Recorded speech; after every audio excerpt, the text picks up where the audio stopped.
Chapter 1. The Quiet Sisters and Their Even Quieter Beer. Hey guys! Tonight we begin with something slow, something simple. So if you've got your tea, your blanket, or your favorite background rain sound queued up, you're in the right place. Just breathe.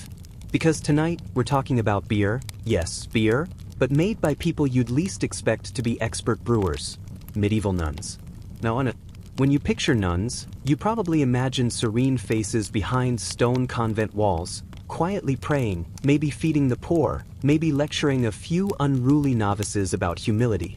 What you probably don't imagine is them leaning over giant bubbling cauldrons of malt, whispering over yeast jars, and producing what might have been the smoothest, most calming ale in all of Europe.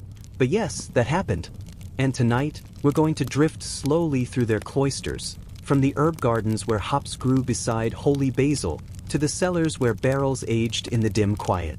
We'll meet abbesses who ran full-scale brewing operations, novice nuns who accidentally invented new fermentation tricks, and bishops who drank the holy brew a little too enthusiastically. So dim the lights.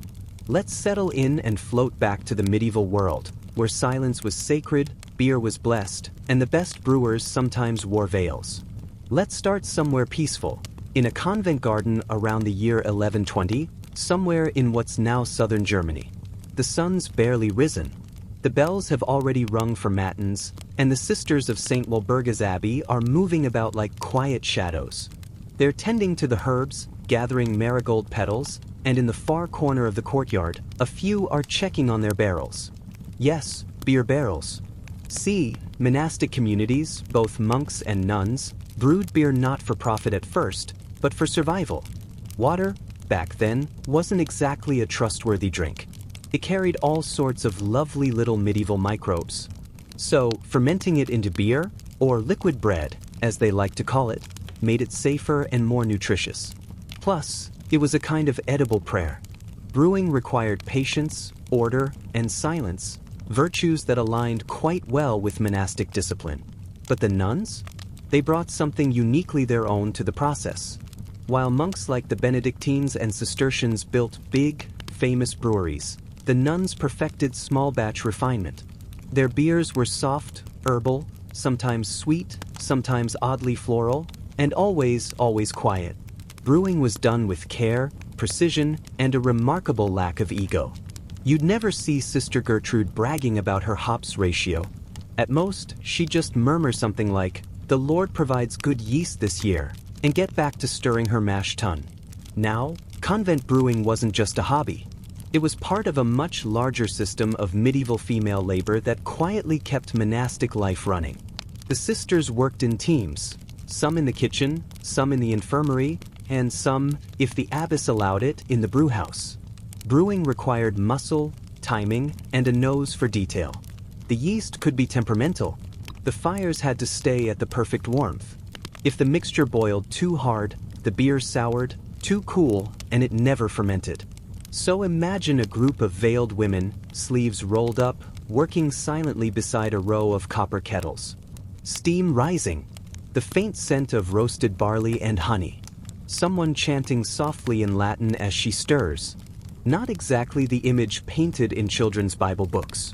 But here's the interesting twist. These women weren't just brewing for themselves. Convents often housed travelers, pilgrims, and sometimes noble guests who needed a place to stay and a safe drink to go with their bread. So, their beer became a kind of currency of hospitality.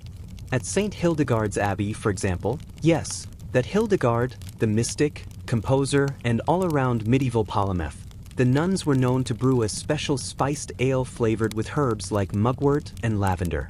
Hildegard herself even wrote about hops, describing them as having the ability to inhibit spoilage and add joy to the mind. Which, frankly, sounds like someone who appreciated a pint after Vespers. The process itself was almost ritualistic. The grain, usually barley or oats, would be soaked, sprouted, dried, and crushed. Then the nuns would mix it with hot water, the mash, and slowly stir until it thickened into a sweet porridge. The liquid drained from this mash, called the wort, was then boiled with herbs or hops. After cooling, yeast was added, and the mixture left to ferment in large casks sealed with linen cloths and wax. And because nuns had to keep a vow of silence for much of the day, the brewing area was, quite literally, one of the quietest breweries in history. You'd hear only the soft crackle of fire, the splash of ladles, and the occasional faint hum of a psalm. It's kind of poetic, isn't it? The idea that some of Europe's earliest refined Alesh were born in near total silence. By the 13th century, convent brewing had become both respected and profitable. Some orders, like the Brigittines and Benedictine nuns, sold their surplus beer to nearby villagers. Others offered it freely to the poor. And occasionally, the local bishop might order a few barrels for his own table, for charitable purposes, of course. Records from northern France mention abbesses who oversaw entire production lines, including the storage and distribution of the beer. In one case, an abbess named Dame Mathilde of Flanders in the 1200s was reportedly so skilled in the trade that local brewers sought her blessing before starting their own batches. Because nothing says divine approval like a nun who can outbrew half your town. But as with all things medieval, success brought scrutiny. Some church authorities began to frown on the idea of nuns being involved in earthly trades. They argued that selling beer was unbecoming of a religious woman, even though monks had been doing it for centuries with no issue. Classic double standard. One German abbey was even investigated for excessive merriment after villagers complained that the sisters' ale was too good. Apparently, people kept finding excuses to visit the convent for spiritual refreshment. You can't really blame them. Let's float to England for a moment. By the late medieval period, the English had developed a serious beer habit. And while monks dominated the large-scale brewing scene, convents quietly held their ground. Nuns brewed what they called small ale, a low-alcohol version meant for daily drinking, especially during fasting seasons when solid food was restricted. It wasn't glamorous, but it was essential. Beer replaced breakfast for many of them. A nun might wake, pray, and then sip a cup of thin ale before heading to the gardens. It gave her enough energy to work without breaking her fast too harshly. But there was also a social side to convent beer. When guests visited nobles, widows, or female patrons, they'd often share a meal and a drink with the sisters. The ale acted as a softener, a way to ease conversation in a world where most women weren't allowed to speak freely in public. Inside convent walls, a shared cup could mean rare moments of laughter and human warmth. Some accounts even suggest that visiting women brought their own secret recipes to share. There's one record from a 14th century English priory noting a Lady Margaret's brewing water, possibly a visiting noblewoman's recipe for a sweeter, honeyed ale. The sisters, naturally, improved it through prayer and patience, which probably means they just brewed it better. Now, one of the strangest things about this monastic beer world is how quietly influential the nuns were. Because later, when commercial brewing took off in towns and cities, many techniques attributed to male brewers actually originated from convent recipes. Using certain herbs for preservation, refining yeast strains, and standardizing batch timing, all had their roots in convent experimentation. But because the sisters rarely published or signed their work, humility and anonymity being part of their vows, their brewing innovations faded into obscurity. Centuries later, monks like the Trappists got all the fame. Meanwhile, the nuns' legacy evaporated like steam off a boiling kettle. Still, every so often, an old record surfaces. A line in Latin mentioning the sisters' brew. A ledger noting barley expenditures. A note in an abbess's diary complaining that the beer was too lively this season, meaning the yeast was a bit too vigorous. Small, human traces of an almost entirely forgotten female craft. Let's float a little forward to around the year 1450. By now, brewing had become a true science. Hops were replacing older herbal mixes, yeast strains were evolving, and the drink itself was becoming cleaner, more stable, and stronger. In convents, beer was both medicine and comfort. A nun in Bavaria wrote in her herbal journal that beer brings warmth to the stomach and peace to the mind, which frankly still holds up. They'd serve it to the sick, mixed with herbs like sage or fennel, believing it purified the blood. It also helped disguise the taste of less than appetizing meals during Lent.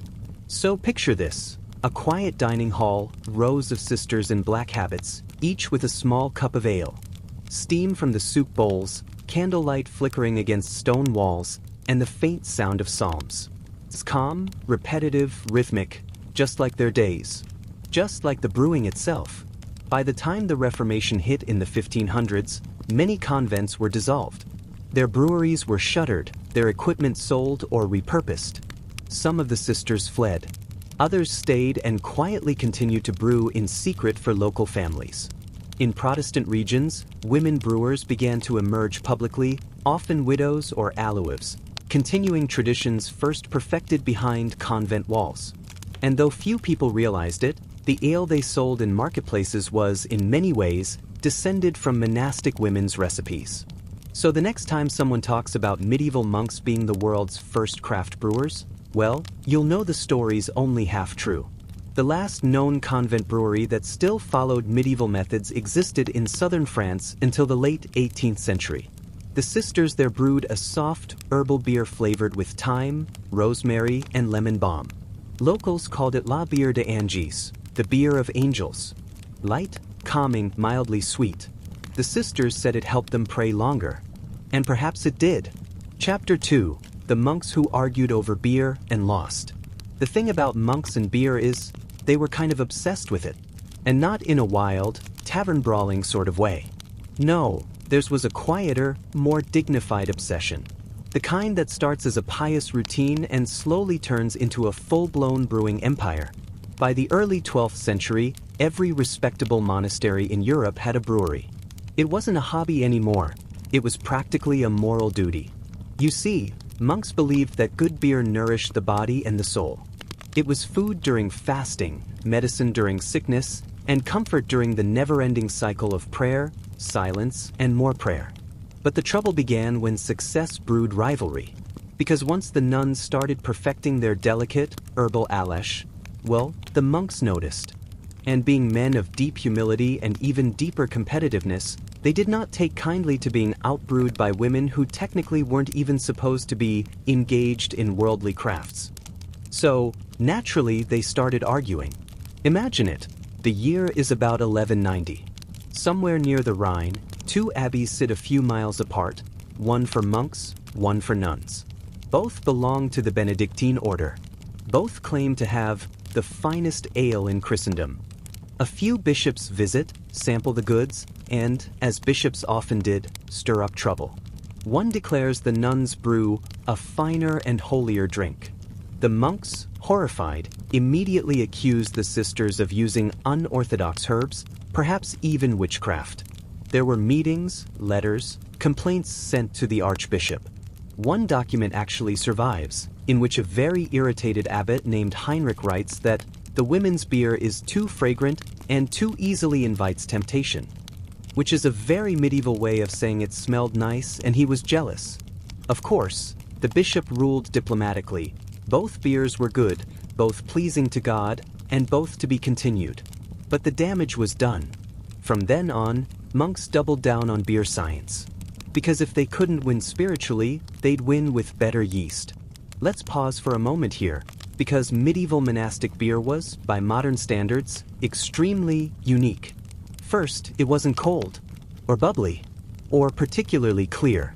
It was warmish, dense, and closer to a meal than a drink. The stronger brews were thick enough to chew. Monks even used spoons. Imagine that next time you're sipping something crisp and golden. There was a time when beer looked like oatmeal soup and tasted vaguely of barn. But in fairness, it was nutritious. A pint of monk's ale could have enough calories to sustain a man through a morning of field work, which explains why monks were often well-fed even during fasting seasons. Liquid bread was their loophole, a holy technicality that let them fill their bellies while pretending they weren't eating. And no one exploited loopholes quite like the medieval clergy. Now, there were entire debates, theological ones, about just how far monks could go in their brewing. Was adding fruit sinful? Was stronger beer gluttony? Did flavor count as vanity? The Cistercians, famous for their strict simplicity, argued that beer should be plain and humble, as God intended. The Benedictines, more pragmatic, replied that good ingredients honored God's creation. It was the medieval equivalent of arguing whether it's okay to drink craft IPA during Lent. Eventually, most orders reached a truce, moderation in everything, even fermentation. But moderation was open to interpretation. A Bavarian chronicle from 1312 notes one monastery where the monks brewed 3 kinds of beer. A weak one for daily use, a medium-strength one for guests, and a festival beer for holy days that could probably stun a horse. Apparently, they celebrated a lot of holy days. Still, brewing was a spiritual act. Every step was accompanied by prayer. Stirring the mash? Prit. Adding the yeast? Prit. Tasting the first batch? Pray, and maybe cough a little. They even dedicated the first pour to the Virgin Mary, pouring a few drops on the floor in her honor. It wasn't just superstition, it was insurance. Because a spoiled batch could ruin months of labor, and nothing stung worse than wasting barley in a world where famine was a regular visitor. So they prayed, stirred, and brewed, and sometimes they argued about who did it better. One of my favorite stories, if you can call medieval correspondence stories, comes from a dispute between 2 monasteries in the 14th century, Weihenstephan and Weltenberg, both in Bavaria. Each claimed to have the oldest and purest brewing tradition. Weihenstephan insisted they'd been granted exclusive rights to brew by the local duke. Weltenberg countered that their beer was holier, since they brewed for charity, not for trade. It got so bad that both sent letters to the Bishop of Freising asking for a ruling. The bishop, probably exasperated, wrote back that both serve the Lord through their labors, and the Lord drinks from neither cask. Which is medieval church speak for, please stop emailing me about beer. Weihenstephan eventually became one of the oldest continuously operating breweries in the world. Weltenberg? Still brewing today. So technically, nobody lost. But it's safe to say the arguments over whose beer was holier never really stopped. Let's float to a quieter corner of this story, the daily rhythm of monastic brewing life. A monk's day was structured by bells. Matins at dawn, lauds at sunrise, then prime, terce, sext, nun, vespers, and compline. Between these hours of prayer, he'd work, in the fields, the scriptorium, or the brewery. In the brewhouse, the tasks were divided with almost military order. One monk managed the grain. Another kept the fire steady. A third measured water and herbs. Brewing wasn't random, it was as disciplined as their liturgy. The brewhouse itself was warm, humid, and filled with a pleasant smell, a mix of yeast, roasted malt, and wood smoke. Imagine a long stone room with arched ceilings, light filtering through small windows, copper kettles glowing like half-buried suns. It was probably one of the more cheerful places in a monastery. And for some, it became a quiet calling. Not preaching, not writing, brewing. One 13th century monk, Brother Anselm, was so devoted to his craft that when asked to transfer to another abbey, he refused, saying he couldn't abandon the yeast of the Lord. Which might sound poetic, but was probably just an excuse to stay near the beer. Monks were also early masters of sanitation. Not because they understood germs, they didn't, but because cleanliness was tied to piety. The brewing vessels were scrubbed with sand and herbs, the floors washed daily. They believed that cleanliness honored God. Conveniently, it also prevented contamination.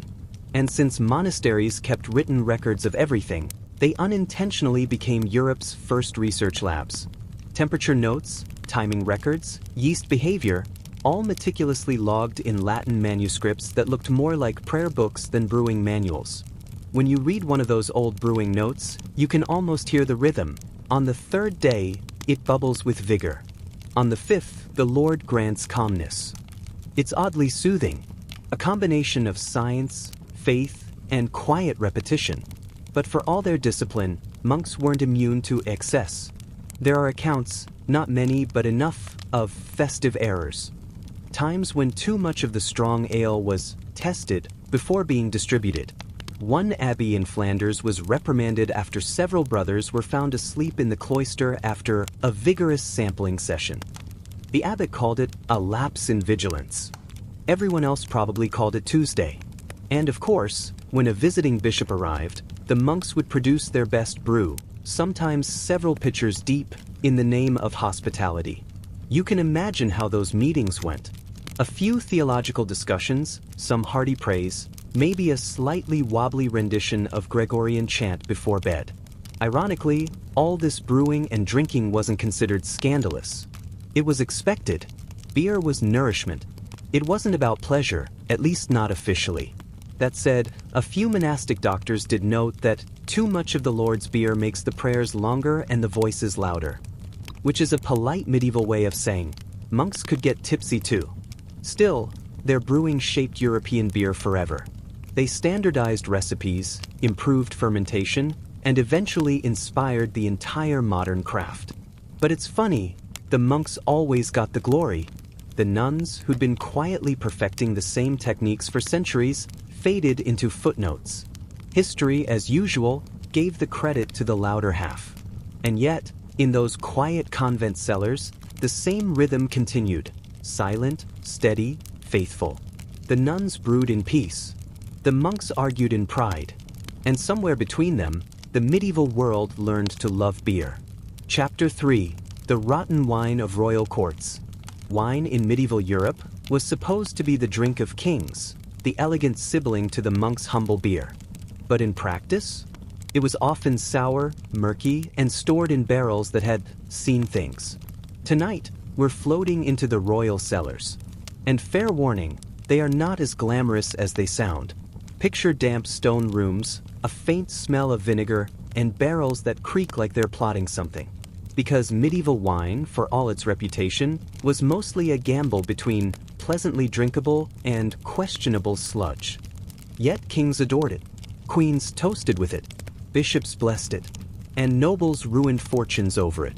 The irony is, most of them had no idea how terrible their own wine actually was.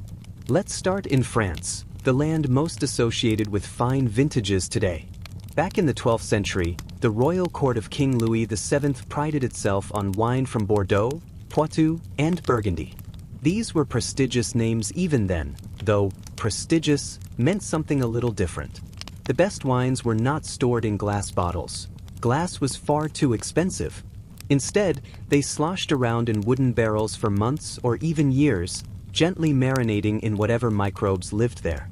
When servants finally cracked one open for a royal feast, the taste could vary dramatically, sweet and floral one day, sharp and medicinal the next.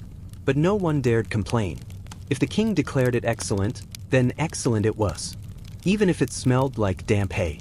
One contemporary writer, a clerk named Guibert of Nogent, politely described royal wines as of noble fragrance, though not always of gentle spirit, which, in medieval chronicler language, roughly translates to, "It'll knock you over." Wine was a symbol of status.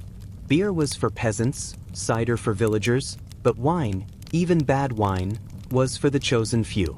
Courts went to ridiculous lengths to keep their supply steady. The English kings, after conquering parts of France, essentially turned the entire Bordeaux region into their personal vineyard. Every year, ships filled with barrels of red claret crossed the Channel to London, where they were unloaded by the thousands and stored in the royal cellars beneath Westminster. The Exchequer rolls record these shipments in exacting detail. How many tons of wine arrived, how many leaked, how many were gifted to nobles. Spoilage was a constant problem. A single rotten cask could infect the rest, and sour wine was considered both a financial and moral disaster. Because in medieval thought, spoiled wine wasn't just bad luck, it was a sign of divine disfavor. God had turned his face from your vineyard. Or, as one bishop put it, the Lord curdled what was meant for joy.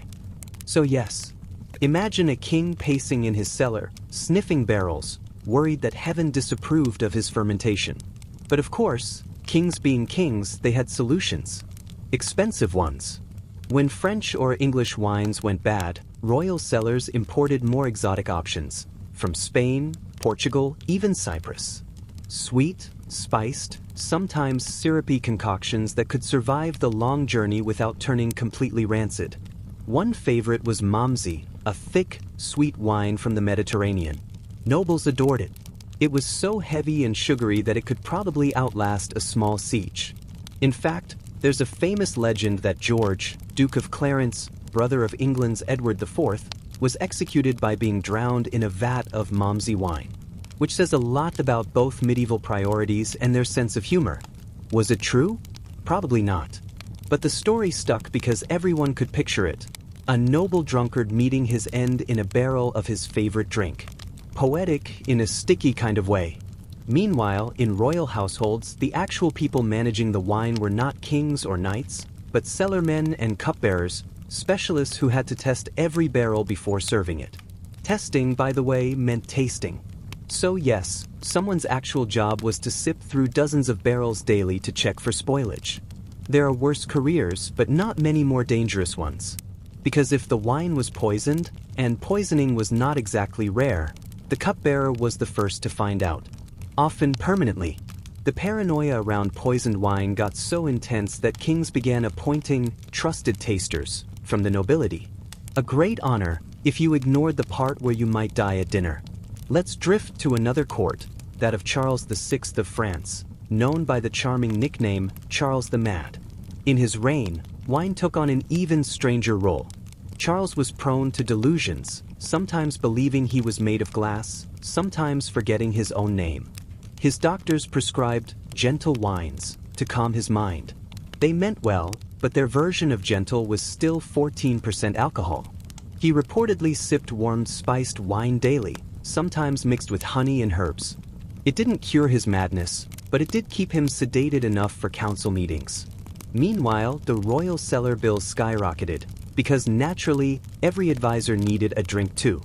The French chronicler Froissart noted that the court at that time was never dry, which is possibly the politest way anyone has ever described a collective drinking problem. Royal wine wasn't just for pleasure. It was currency.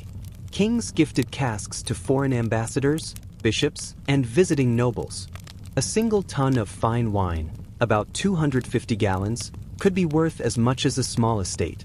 And since it spoiled so easily, controlling the wine trade became political power.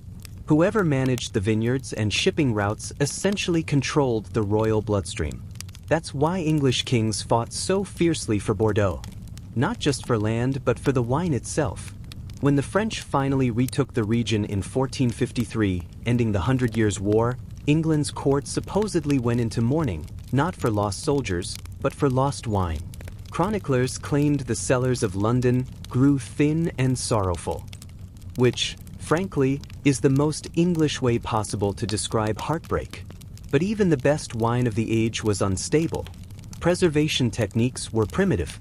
There were no corks or bottles as we know them, just wooden barrels sealed with pitch or resin. Once a barrel was opened, it had to be consumed quickly before the air turned it sour. That's why medieval feasts featured so much drinking. Not because everyone wanted to get drunk, though many did, but because leaving wine unfinished was wasteful. A barrel once tapped had a short shelf life. So, they finished it. Heroically. Now, there's something oddly relatable about all this. These were the most powerful people in Europe, kings, queens, dukes, bishops, and yet, they too spent half their time worrying that their wine had gone bad. They had wealth, armies, and divine right, but no refrigeration. Henry VIII, for example, kept vast wine stores at Hampton Court. Records show that hundreds of barrels would be moved and tested monthly to check for spoilage. His personal favorite? Sweet red wine from Gascony. He called it sack. Shakespeare later immortalized it as Falstaff's drink of choice. Henry reportedly drank about a gallon a day, which explains quite a lot about his temperament. Even queens weren't immune. Eleanor of Aquitaine, mother of Richard the Lionheart, was famously fond of her duchy's wine. She oversaw vineyards personally, and her court in Poitiers became a hub of early wine refinement. Of course, she was also one of the few medieval women powerful enough to own entire regions of grapevines. The rest of Europe's noble women mostly drank whatever their husbands ordered. Still, Eleanor's involvement in wine cultivation gave her leverage, a liquid form of independence. She could send barrels as gifts to other courts, creating quiet alliances sealed not with ink, but with Bordeaux. Wine also shaped medieval medicine. Doctors prescribed it for fevers, digestion, melancholy, and even as a disinfectant. Boil your herbs in wine, one medical text suggested, and the humors will balance themselves. Which is a lovely way of saying everything feels better after a drink. But there was a darker side. Some nobles, especially those who drank heavily, suffered what chroniclers called dropsy, fluid swelling caused by liver disease. Others developed what we'd now recognize as alcoholism, though the term didn't exist. They just called it the weakness of Bacchus, a dignified name for falling asleep in your goblet. At the end of the day, wine was both medicine and poison, blessing and curse. It symbolized grace, yet caused ruin. And because of that, it became a perfect mirror for royal life itself, beautiful in theory, messy in practice, and often quietly rotting underneath. Somewhere, in a damp cellar, a servant opened a barrel and winced. "Too much air," he muttered. "The king will not like this." But the feast would go on anyway. The goblets would be filled. The toasts would be made. And the wine, sour or not, would flow, because it always did. Chapter 4. What medieval kings actually ate, and why it was mostly terrible. So, let's talk food. Because while royal wine might have been half vinegar by the time it hit the goblet, it still had nothing on what medieval kings and queens actually ate. Now, it's easy to imagine royal feasts as glittering scenes, golden platters, roasted peacocks, sugar sculptures, and all that. And yes, that existed occasionally. But most of the time, royal dining was a strange combination of excess and ignorance. Too much of everything, and very little understanding of what balanced meant. A medieval royal banquet was basically a nutritional accident served with fanfare. Let's start with the basics. A typical royal dinner, say, in the 13th or 14th century, involved many courses. But don't picture the modern kind where each course is a small, artfully plated thing. No, these were sprawling waves of food, sometimes a dozen at a time. The meal began heavy and just got heavier. For example, at the court of Edward III of England, one recorded feast included roasted swan, heron pie, venison stew, eel soup, roasted peacock, served with its feathers reattached for decoration, and about 6 different kinds of pudding. Because why not? It sounds extravagant until you realize none of it was seasoned particularly well. See, medieval cooks didn't use salt and pepper the way we do. Pepper was imported from Asia and cost a small fortune, and salt was precious enough to be taxed. So, they relied on what we'll politely call creative flavoring. A royal stew might be seasoned with cloves, cinnamon, ginger, saffron, and sometimes sugar. Because if you couldn't make something taste good, you might as well make it taste confusing. There's also the small matter of preservation. Refrigeration, as you might guess, was not yet a thing. Meat was kept in cool cellars, buried in salt, or soaked in vinegar, which meant that by the time it reached the royal table, fresh was a relative concept. One court chronicler from the 1200s actually describes the fragrance of the royal kitchens as strong and memorable, which is medieval politeness for it smelled awful. But they didn't notice because everyone was used to it. Their palates were built on preservation. Strong tastes, sour sauces, and heavy spices to cover up what we'd call flavor decay. Even the most luxurious dish might have had a faint undertone of, well, barnyard. Now, kings weren't eating alone. Every meal was a spectacle, half performance, half political theater. Nobles, knights, foreign envoys, musicians, and sometimes random petitioners were invited. The king would sit at the high table, usually under a canopy, and eat from elaborate dishes, but rarely finished any of them. His food was sampled by a taster first, for poison, then by his servants, then by whoever was sitting near him. By the time he actually took a bite, it had gone through a small relay team. Meanwhile, lower nobles sat further down the hall, eating cheaper cuts, and at the very back, the servants and clerks got whatever was left. It was a literal pyramid of consumption, luxury trickling down in increasingly sad portions. And because everyone ate with their hands, not forks, the whole thing was an elegant mess. Forks did exist in medieval Europe, but they were viewed with suspicion for centuries. Theologians even called them the devil's prongs. Apparently, stabbing your food was unholy unless you did it with a dagger. One thing royal kitchens were good at was spectacle. Food wasn't just for eating, it was for showing off. Take the roasted peacock, for example. After it was cooked, the bird's feathers were carefully reattached, its head reaffixed, and sometimes its beak stuffed with burning incense so it looked like it was breathing fire. A literal flaming bird centerpiece. Then there were the pies. Oh, the pies. They weren't just filled with food. Sometimes they were filled with living things. Birds, frogs, even musicians. The surprise pie was a medieval favorite.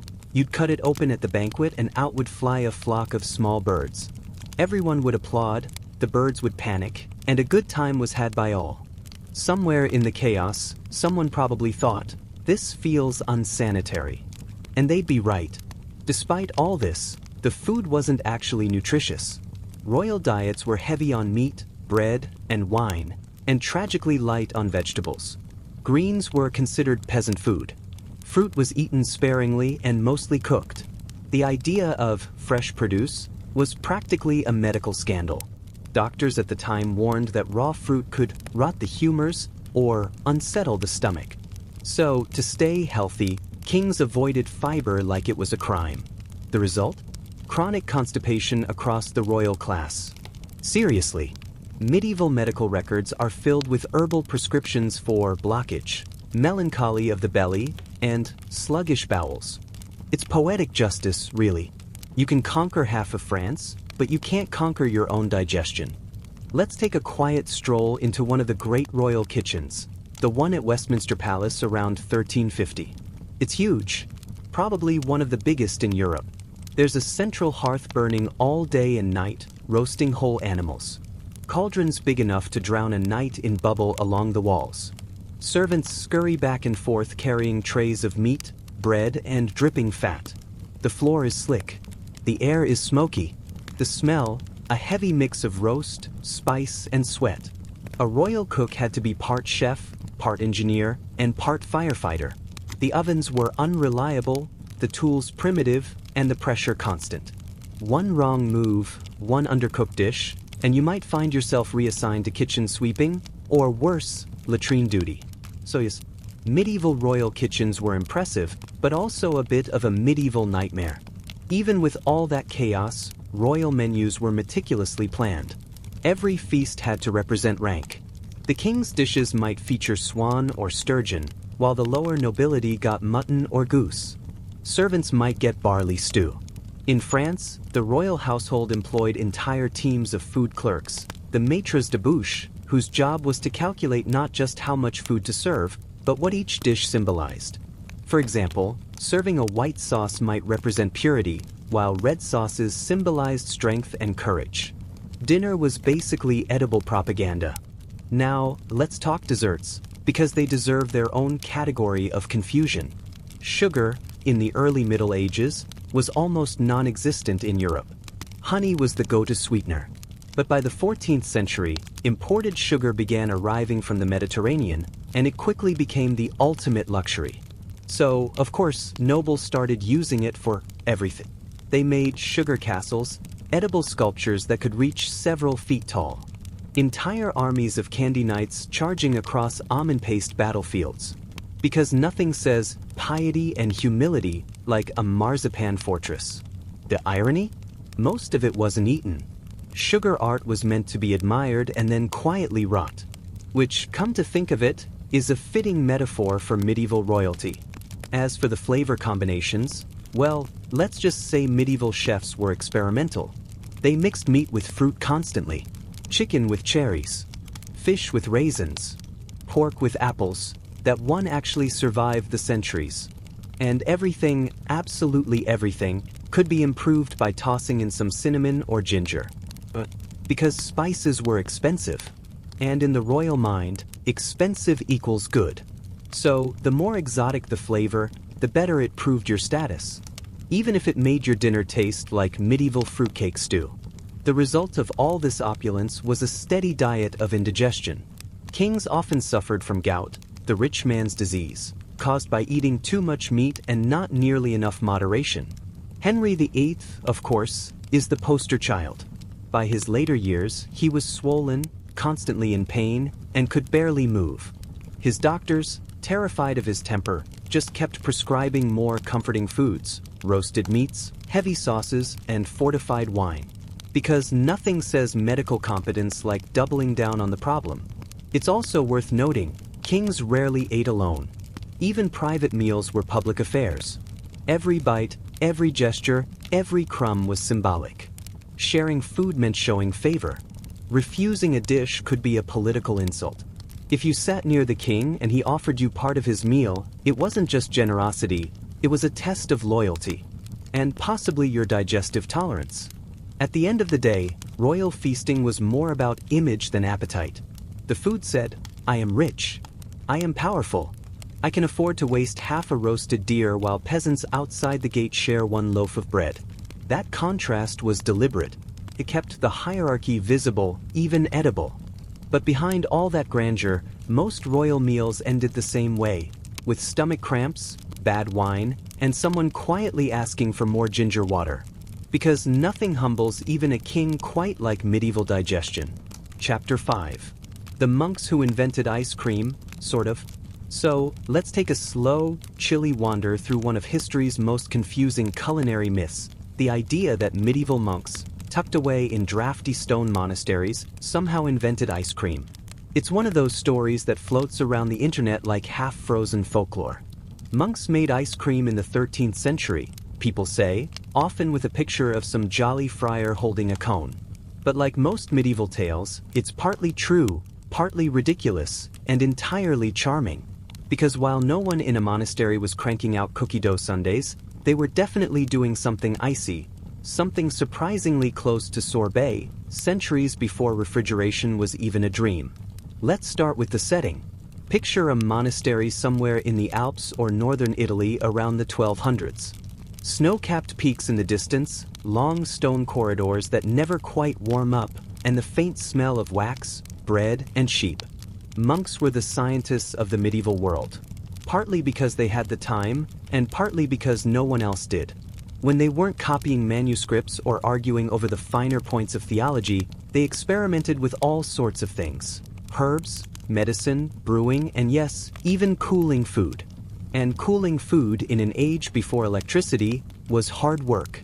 Monasteries often had something called an ice house, a sort of underground storage pit lined with straw, where snow or ice was packed tightly during the winter and covered until summer.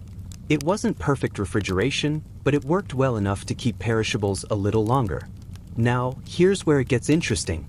Some monasteries, particularly in Italy and Spain, also used ice not just to preserve food, but to transform it. They mixed snow with fruit juices, honey, or spiced wine, creating slushy concoctions that were served on feast days or offered to visiting nobles. That's not ice cream, exactly, but it's the same ancestor. A soft, sweet, half-frozen indulgence. Cold enough to feel miraculous in the summer heat. Imagine it, a monk in a brown robe, hunched over a clay bowl, stirring shaved ice into a syrup of pomegranate or quince. Outside, the sun blazes over vineyards. Inside, the cloister is cool and echoing, and the faint scrape of a wooden spoon is the only sound. It's quiet luxury, monastic style. Of course, monks didn't think of it as dessert. They thought of it as medicine. In medieval medical theory, cooling foods were believed to rebalance hot humors, particularly during fevers or summer heat. The monks, with their endless supply of snow and their love of classification, took this very seriously. A chilled fruit drink wasn't just refreshing, it was spiritually and physically restorative. The body, they said, must reflect divine harmony. Too much heat corrupted both flesh and soul. A spoonful of something cold and pure might help with both. Some monasteries even kept records of these icy restoratives. They were prescribed to the sick, the elderly, or the especially pious, though, conveniently, especially pious often included the abbot. One of the earliest written references comes from 13th century Italy in the court of Frederick II, the Holy Roman Emperor who, coincidentally, was obsessed with science and monks. Frederick's physician described a curious snow drink prepared by religious men in Sicily, snow collected from Mount Etna, flavored with fruit syrup, and stirred until it became, quote, a pleasing coldness upon the tongue. That right there is proto-sorbet. And while Frederick was no monk, he borrowed plenty of monastic habits: the love of observation, the pursuit of balance, and the appreciation for anything that could make life just a little more bearable under all that heavy brocade. But as with most things medieval, there's always a catch. Making frozen treats was not easy. You needed snow or ice. You needed flavorings. You needed containers that wouldn't crack when chilled. And above all, you needed time, which monks, fortunately had. A typical recipe might involve crushing snow in a mortar, mixing it with a reduction of spiced wine, honey, and fruit pulp, and then packing it into a sealed jar to set in a cold corner. No churning, no cream, but a gentle, granular chill. The result would melt almost immediately, which was fine because monks weren't exactly rushing through meals. Eating in silence gave you plenty of time to savor the fleeting cold before it became room temperature syrup again. Meanwhile, outside monastery walls, most Europeans had no idea this was happening. The average peasant wasn't eating frozen desserts. They were lucky if they got enough bread. Ice, for them, was something to slip on in winter, not something to put in a bowl. But nobles began to take notice. Word of these monastic snow confections spread through pilgrim routes and royal visitors. By the 14th century, wealthy Italians had started paying servants to fetch snow from mountaintops and store it in deep pits, just so they could have cool drinks in summer. The monks, naturally, took some credit. There's a particular group of friars, the Cistercians, who were especially fond of food-related innovation. They had already mastered beer brewing, cheese-making, and herbal medicine. Turning snow into dessert probably seemed like the next logical step. They wrote about purifying snow through cloth, mixing it with honey syrup, and offering it as a treat during major religious festivals. It was supposed to symbolize divine purity, cold, clean, and fleeting. Of course, it also symbolized having an awful lot of free time. And that's how monastic snow treats quietly evolved into the earliest versions of gelato, long before the Renaissance made it fashionable. The actual invention of true ice cream, the creamy, dairy-based kind, came centuries later. But monks deserve a quiet nod here, because without their obsession with balance, temperature, and preservation, that creamy revolution might never have happened. The logic was simple. If snow could be used to preserve, it could also be used to transform. If cold changed wine into slush, perhaps it could change milk into something thicker, smoother, gentler. By the 15th century, Italian alchemists, many of whom were educated by monastic scholars, began experimenting with sweetened milk, salt, and ice. The earliest iced creams appeared in Sicily and Florence. And somewhere in the background, centuries of monkish trial and error were quietly paying off. There's something endearingly ironic about all this. The very people who took vows of poverty and simplicity ended up laying the groundwork for one of the most indulgent foods ever made. They weren't trying to invent dessert, they were just trying to understand nature. But human curiosity, once it starts stirring a bowl of snow and honey, tends to drift toward pleasure. And in a world of fasting and silence, that first cold spoonful must have felt like a tiny, heavenly rebellion. If you wandered into one of those monasteries today, say an old Cistercian abbey in Italy, you might still find traces of that legacy. Some still make chilled cordials or frozen wine sorbets during feast days. Quiet, old-fashioned, ritualistic. They serve it slowly as the bells toll in the distance, and the air carries that same soft chill that's been seeping through stone walls for 800 years. And as you take a bite, you realize it's not really about ice cream at all. It's about the timeless human urge to make life, even monastic life, a little sweeter. Chapter 6. When alchemists tried to turn pewter into gold and accidentally invented perfume. Let's drift into the candlelit chambers of medieval alchemists, men who were, in many ways, just monks who'd gotten a bit too curious about shiny things. They weren't scientists as we know them today. They were dreamers with smoke-stained fingers and a questionable understanding of chemistry.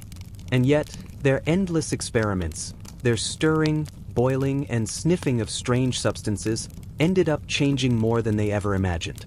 Because in their tireless, fruitless quest to turn dull metals into gold, they accidentally discovered something much softer, much more pleasant, the art of perfume. So, what exactly was an alchemist? In the simplest sense, an alchemist was someone who refused to accept that lead was just lead. They believed all matter had hidden potential, that even the most ordinary lump of metal could, under the right combination of fire, water, and mystery, become something divine. It wasn't about greed, not entirely. Gold was seen as the perfect metal, untouched by corruption or decay. To transform base metal into gold was to mimic God's perfection, a spiritual process disguised as chemistry. And because everything in the Middle Ages needed a bit of religious justification, alchemy became half science, half prayer. Picture the scene. A vaulted cellar beneath a noble's house or monastery. Shelves cluttered with glass bottles and brass instruments. The air thick with the smell of resin, sulfur, and something vaguely floral. A man in a singed robe leans over a pot of bubbling liquid, muttering Latin incantations that are part chemistry formula, part desperate plea. His assistant fans the coals, sweat dripping down his forehead, wondering if today will be the day they finally make gold, or just another small explosion. Spoiler, it's usually the explosion. The tools of alchemy looked impressive, if somewhat cursed. Alembics for distillation, retorts for heating, crucibles for melting. They worked with mercury, sulfur, vinegar, and every herb they could find. And because the goal was transformation, alchemists tried everything.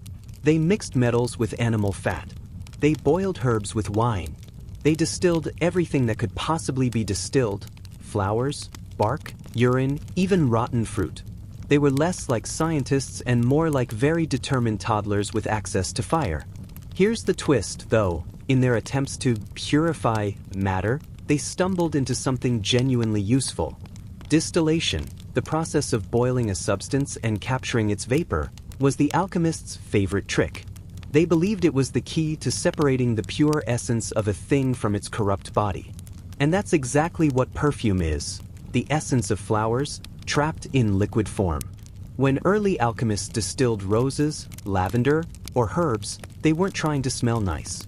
They were trying to find the spirit of the plant, the divine spark that gave it life. They called these extracts aqua vitae, the water of life. The irony is beautiful, isn't it? They wanted immortality and ended up inventing something that just made people smell less awful. Let's pause there for a moment and appreciate the context. Medieval Europe did not smell great. Bathing was infrequent, sewage systems were non-existent, and public streets doubled as open-air compost piles. Perfume wasn't a luxury, it was survival. So when alchemists began producing fragrant waters by accident, everyone paid attention. Royal courts and monasteries alike began ordering these strange, aromatic liquids for spiritual purification. But soon, people realized that spiritual purification also made you more tolerable to sit next to. One of the earliest centers for this fragrant experimentation was the Arab world. Centuries before Europe caught on, Muslim alchemists like Jabir ibn Hayyan and al-Kindi were already refining distillation techniques. They extracted rosewater, sandalwood, and musk using precise temperature control, something European alchemists wouldn't master for hundreds of years. When crusaders and traders brought these ideas home, European alchemists immediately started tinkering. Of course, they had no idea what they were doing, so results varied widely, from genuinely lovely rose essence to flammable citrus sludge. But progress is progress. By the 12th and 13th centuries, monks in southern France and northern Italy were making their own versions of these waters of life. One famous example, aqua mirabilis, miraculous water. It was said to cure headaches, lift spirits, and, somewhat suspiciously, make the body more agreeable. Essentially medieval marketing for perfume. These aromatic concoctions were sold as medicine because that was the only respectable excuse for buying something that smelled nice. You couldn't just say, "I like the scent." You had to claim it soothed the humors or warded off pestilence. And for the record, people did believe scent could protect you from disease. During plagues, they stuffed their masks with herbs and perfumed cloth, convinced that pleasant smells could chase away bad air, the dreaded miasma. So, in a roundabout way, perfume was an early form of personal protective equipment. Just not a very effective one. As alchemists kept experimenting, they also developed early alcohol distillation, not for drinking yet, but for extracting scent. They called it spirits of wine, a term that sounded holy enough to avoid accusations of witchcraft. Mixing this purified alcohol with herbs and oils produced longer-lasting fragrances. And from there, things began to get delightfully out of hand. In Hungary around 1370, someone, possibly a group of monastic alchemists, created what became known as Hungary water. It was made with rosemary, thyme, mint, and lavender, steeped in distilled spirits.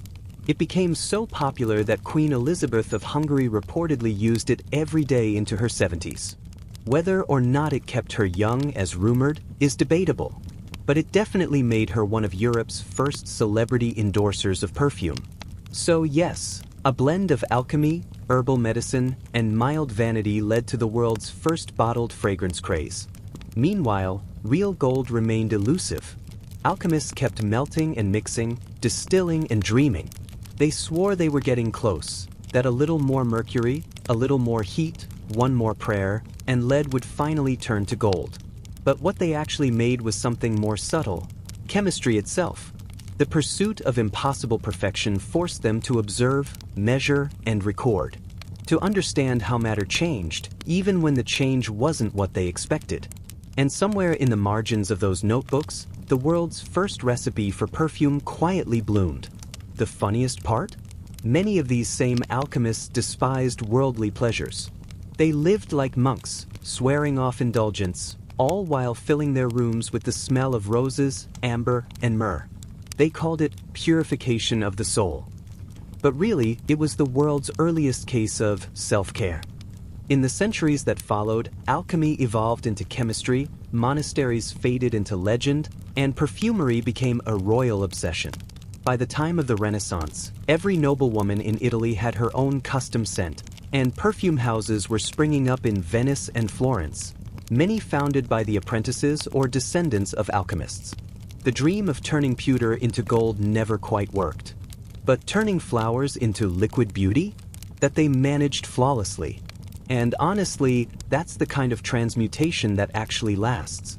So next time you pass by a perfume counter and catch that cloud of rose, amber, and citrus, just remember, you're breathing in 8 centuries of failed gold making and happy accidents.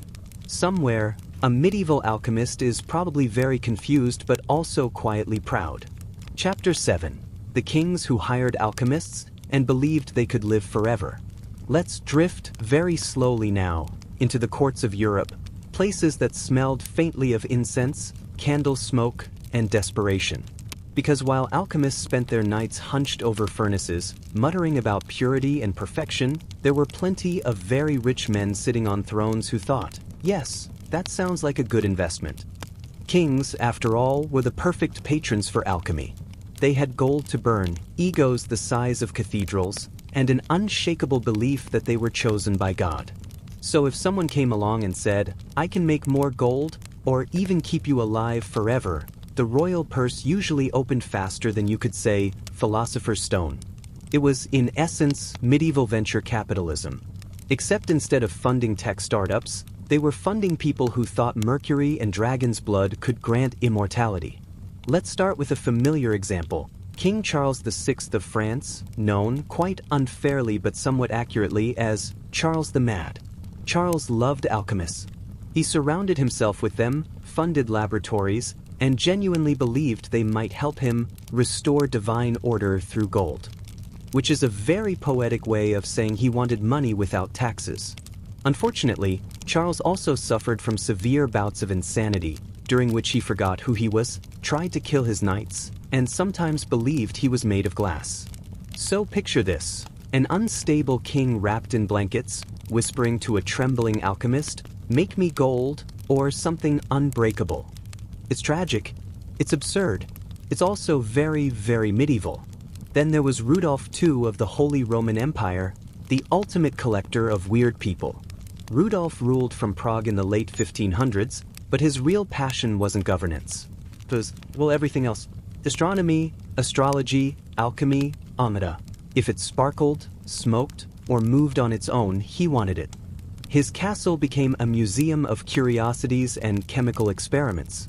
He hired the most eccentric alchemists of his age, men like John Dee and Edward Kelly, both of whom were either geniuses or con artists, depending on the day. Dee claimed he could communicate with angels through a crystal. Kelly claimed he could make gold out of base metals using red powder. Rudolph believed both of them, at least for a while. And when he wasn't commissioning celestial maps or ordering jars of powdered unicorn horn, Rudolph spent long hours in his private laboratory, watching his alchemists boil suspicious liquids and muttering about eternity. It's no wonder his court was sometimes called the Kingdom of Dreamers. But Rudolph wasn't the only monarch dabbling in divine chemistry. James IV of Scotland, yes, the same James who liked dentistry and surgery a little too much, was also fascinated by alchemy. He poured money into laboratories at Stirling Castle, built furnaces, and imported exotic chemicals from Venice and Flanders. He even funded what was called the Great Work, an ongoing royal experiment to find the Philosopher's Stone, supervised by a monk named Damien. Damien's main qualification seems to have been enthusiasm, because the results were inconsistent. At one point, the monk requested more funds to build a special tower for flying experiments. He claimed he would make artificial wings and ascend to heaven to ask God for alchemical secrets directly. He jumped off Stirling Castle's walls. He survived, miraculously, but broke both legs. His only complaint afterward was that he'd forgotten to add tail feathers. That, somehow, did not end his royal funding. Across the Channel, Henry VI of England, the painfully pious one, also got involved in alchemy, though in a predictably serious way. He believed that if gold could be created from impurity, it would symbolize the purification of the soul. So, naturally, he had monks working in his palace cellars, distilling mercury and muttering prayers. There's even record of him personally visiting their labs to observe the transmutation, which is a polite medieval way of saying he wanted to see if it finally worked. It never did, but that didn't stop him from issuing royal patents to practicing alchemists. Official licenses to chase the impossible. Imagine living in a kingdom where the crown legally recognized turning things into gold as a profession. That's not fantasy. That's 15th century England. Of course, there were darker motivations too. For some rulers, alchemy wasn't about wealth, it was about survival. The Philosopher's Stone, according to legend, could not only make gold but also grant immortality. It was supposed to cure disease, restore youth, and keep the soul pure. In an age when kings dropped dead from bad wine or infected teeth, that sounded very appealing. So, when an alchemist arrived promising eternal life, you listened. You also probably hid your fear behind a goblet and pretended you understood what fixing the essence of prima materia meant. One of the most famous royal alchemy enthusiasts was Emperor Ferdinand III, who ruled the Holy Roman Empire during the 1600s. He wasn't content with mere dabbling. He built entire laboratories within his palaces and hired a small army of scholars.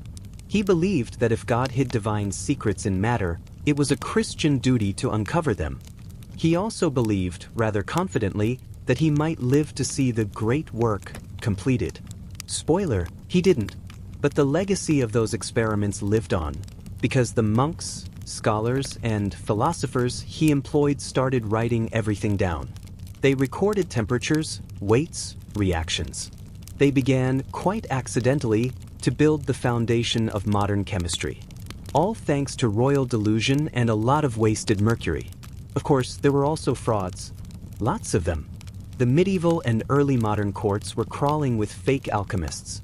Men with dramatic robes, mystical hand gestures, and a habit of disappearing right before they had to show results. Some of them were genuinely clever chemists who simply exaggerated their findings. Others were full-time charlatans, carrying vials of gold dust conveniently preloaded in their sleeves. The trick was always the same: impress the king with a demonstration. Heat a dull metal in front of him, drop in some secret powder, which usually contained a tiny amount of actual gold, and, surprise, golden flecks appeared.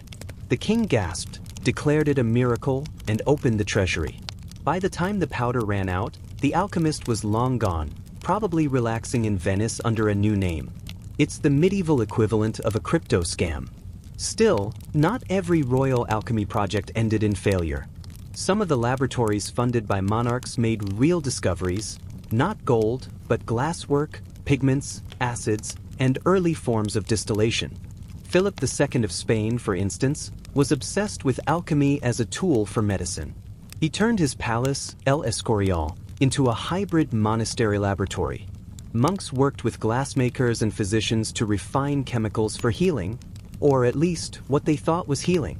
They didn't find immortality, but they did invent early antiseptics, perfumes, and even cleaning agents, which, considering how little hygiene existed elsewhere, was practically divine intervention. What's fascinating, in that quiet, slightly ironic way, is how each king's version of alchemy reflected their personality. The mad kings sought control. The vain kings sought beauty. The pious ones sought redemption. And all of them, in their own way, were terrified of being ordinary. To them, alchemy was hope bottled in glass, proof that even mortality might bend to royal will.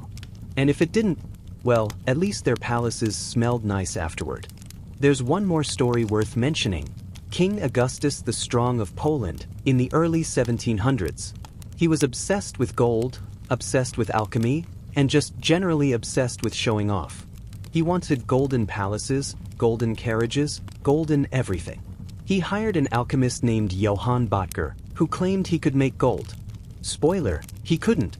But in trying to please his king, Böttger accidentally discovered something else: porcelain. The formula for white gold, as it was called, the first true European porcelain, came directly from failed alchemy experiments. So yes, a king's obsession with gold gave the world fine china. And if that's not the most ironic success story in royal history, I don't know what is. By the 18th century, the golden dream was fading. Science began taking over. The word alchemy turned from sacred to silly.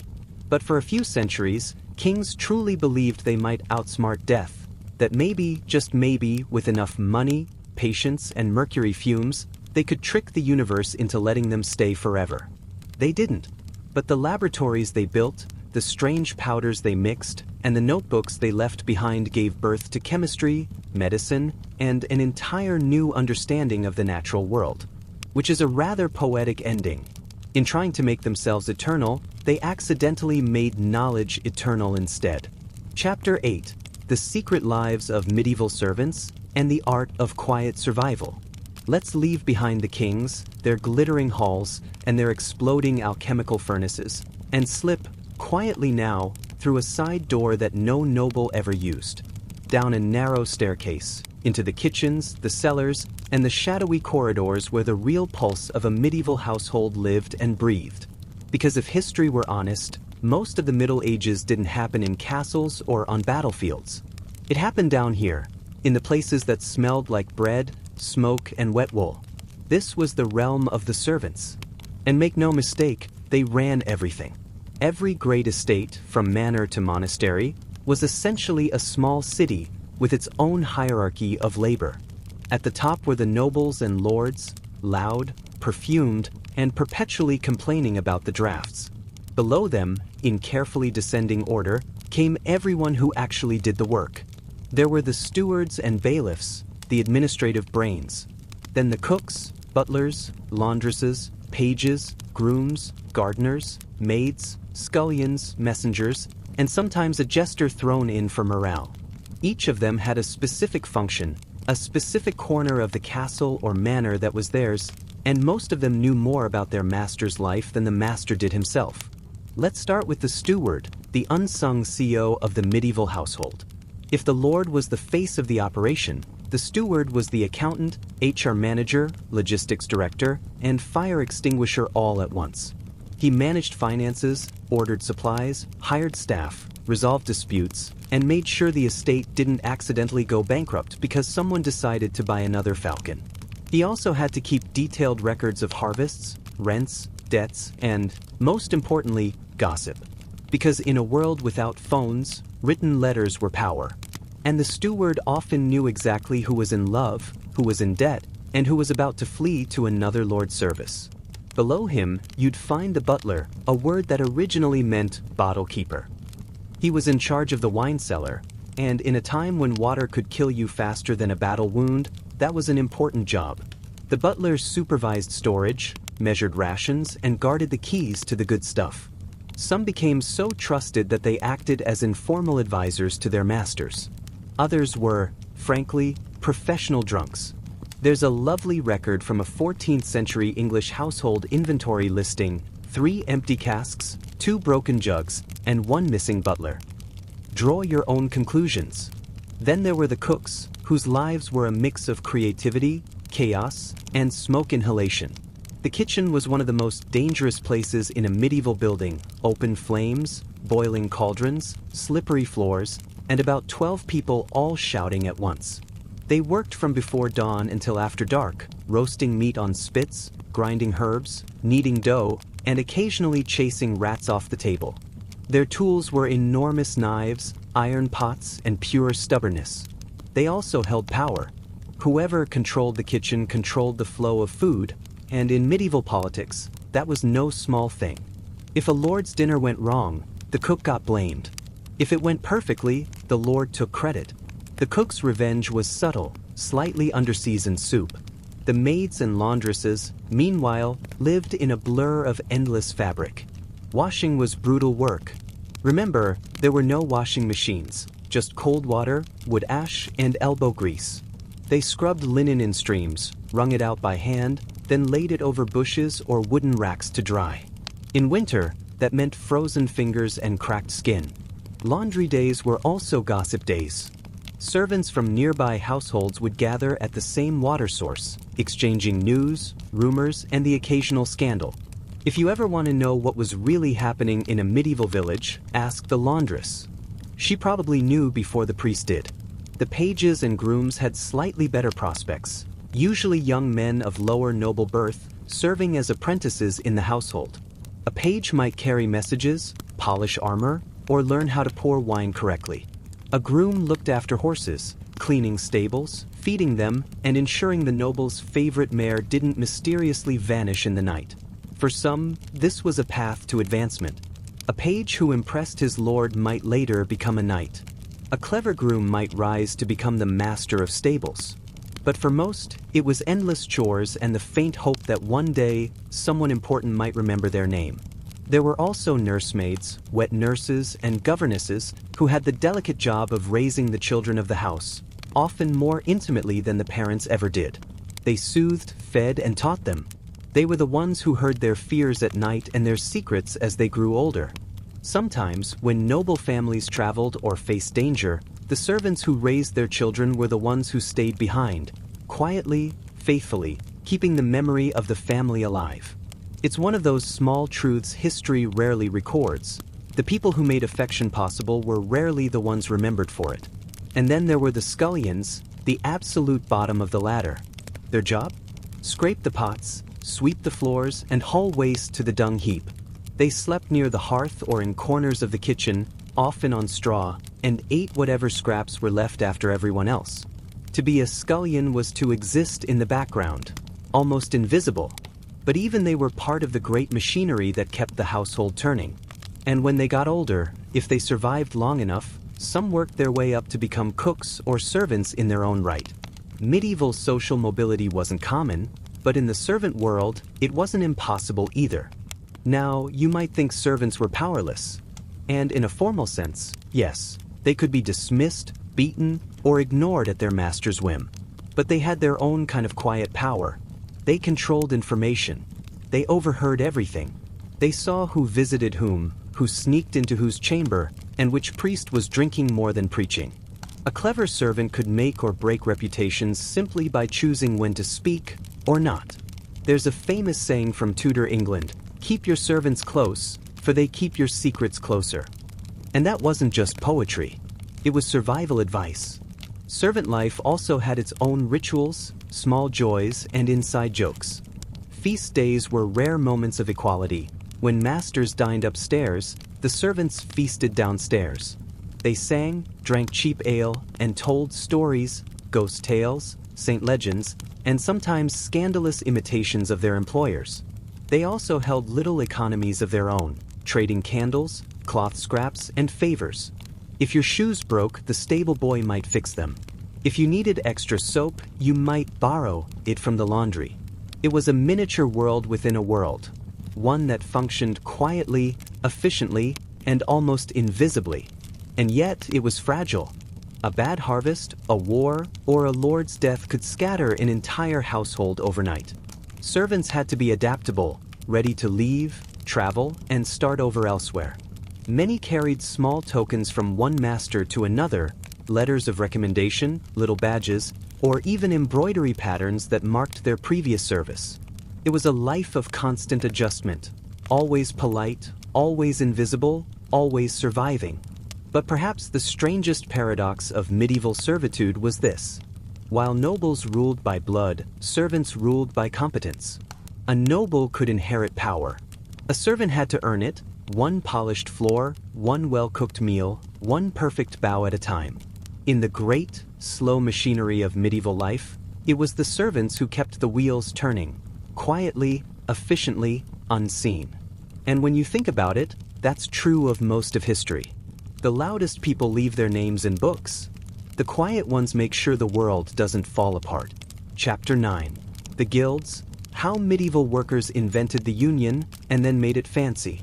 Let's stretch our legs a little, metaphorically of course, and step out of the smoky kitchens and dim servant quarters into something brighter. Imagine a medieval street, somewhere in Paris, London, or Florence. It's narrow, uneven, and smells faintly of horses, bread, and humanity. On both sides, wooden signs hang above shop doors. A hammer for the blacksmith, a boot for the cobbler, a tankard for the brewer. This was the medieval workplace. And long before modern labor laws, trade unions, or weekend breaks, these craftspeople came up with their own system for fairness and survival. They called them guilds. A guild, in essence, was a medieval support group, equal parts business association, social club, and protection racket. If you were a carpenter, a tailor, or a baker, you joined your local guild. And once you were in, you didn't just have colleagues. You had a family, complete with obligations, traditions, and an alarming amount of rules. Guilds were born out of necessity. The world of medieval trade was chaotic, filled with bad deals, counterfeit goods, and nobles who forgot to pay. Guilds offered stability. They set standards for quality, fixed prices, within reason, and defended their members from outside competition. They also made sure that if one of their own fell ill or died, their family wouldn't starve. Because if there's one thing the Middle Ages were good at, it was unpredictability. Let's take the Weavers' Guild, one of the oldest and most powerful. Weaving was big business. Cloth wasn't just clothing, it was currency, prestige, and trade. Guilds controlled who could make it, how it was made, and even what dyes could be used. If you wanted to sell cloth in town, you had to be a member. Otherwise, the guild would strongly encourage you to reconsider.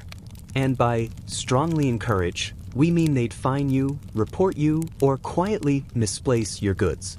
It was less a free market and more of a well-organized monopoly, but everyone agreed it worked better that way. Joining a guild wasn't as simple as signing up. You started at the bottom as an apprentice, usually at age 12 or 13. Your parents paid the master craftsman to take you in, feed you, and teach you the trade.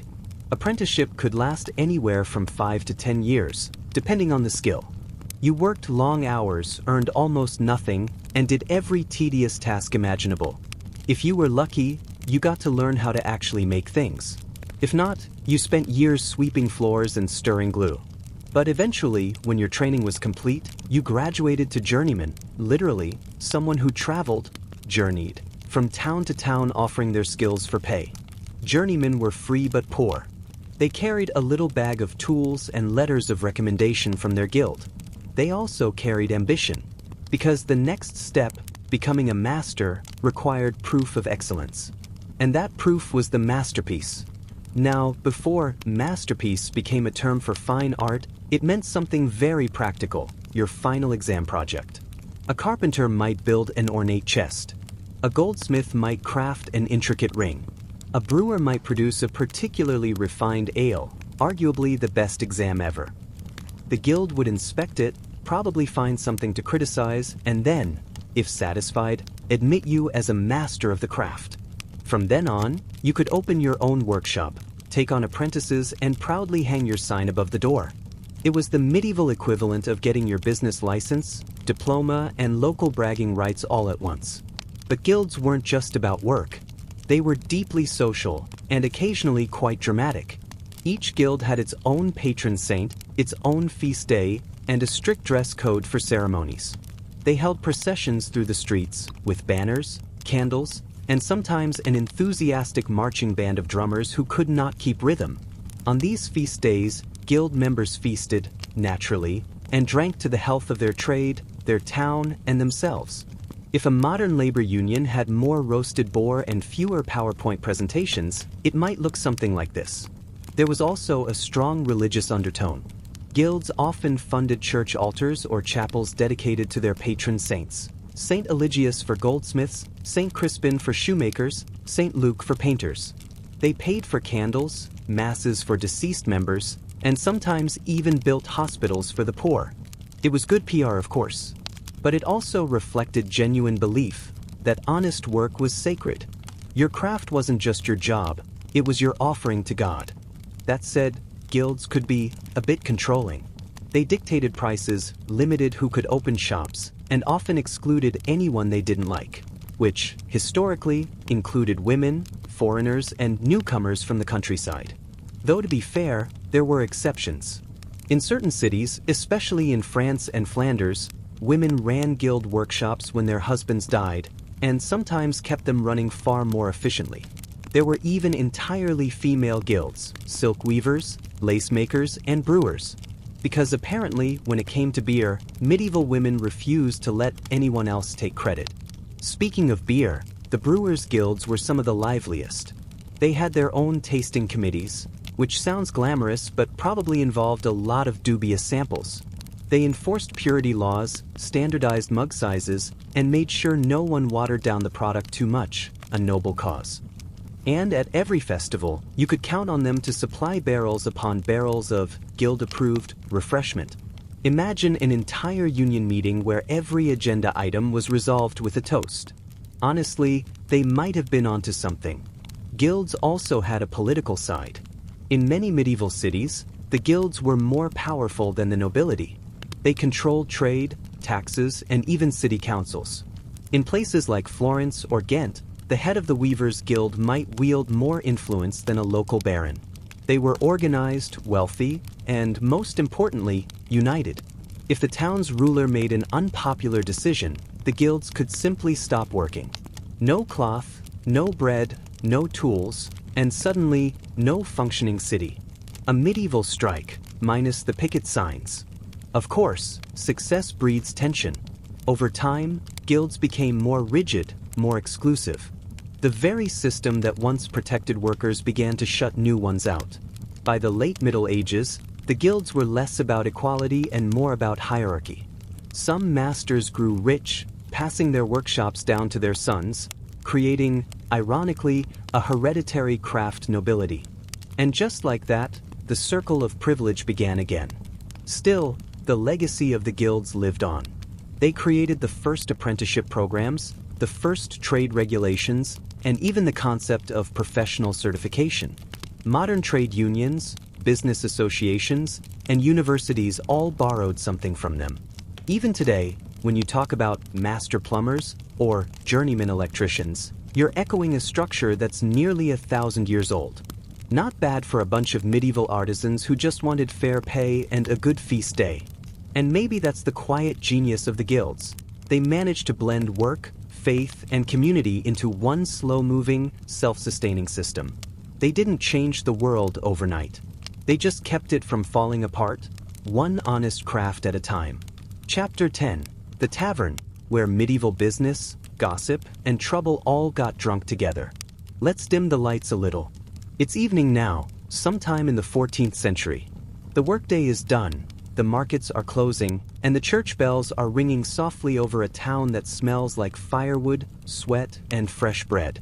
And down a crooked side street, past a wooden sign painted with a half-faded tankard, sits the heartbeat of every medieval community, the tavern. You could call it the medieval version of a cafe, a bar, and a rumor mill, all rolled into one smoky, chaotic room. It was where peasants, merchants, monks, and even the occasional knight came to do what people have always done after a long day: complain about life, exaggerate their successes, and drink until their problems became someone else's. Taverns were the great equalizers of the Middle Ages, mostly because no one inside could stand straight after a few hours. You didn't need to be rich to walk through the door. You just needed a few coins, a thirst, and a tolerance for questionable hygiene. The floors were straw-covered, not for decoration but for absorption of everything. The tables were rough-hewn planks, sticky with ale. The air was thick with smoke, laughter, and the occasional lute being played slightly out of tune. And presiding over all of this was the most important figure of the night, the tavern keeper.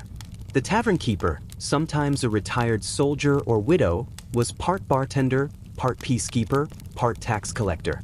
They ran the place like a benevolent tyrant, serving ale with one hand and breaking up brawls with the other. They knew everyone's business. Who was courting whom? Who was late on rent? Who'd been blessed by the priest's disapproval that week? If you wanted news, you came here. Not the church. Not the market. The tavern.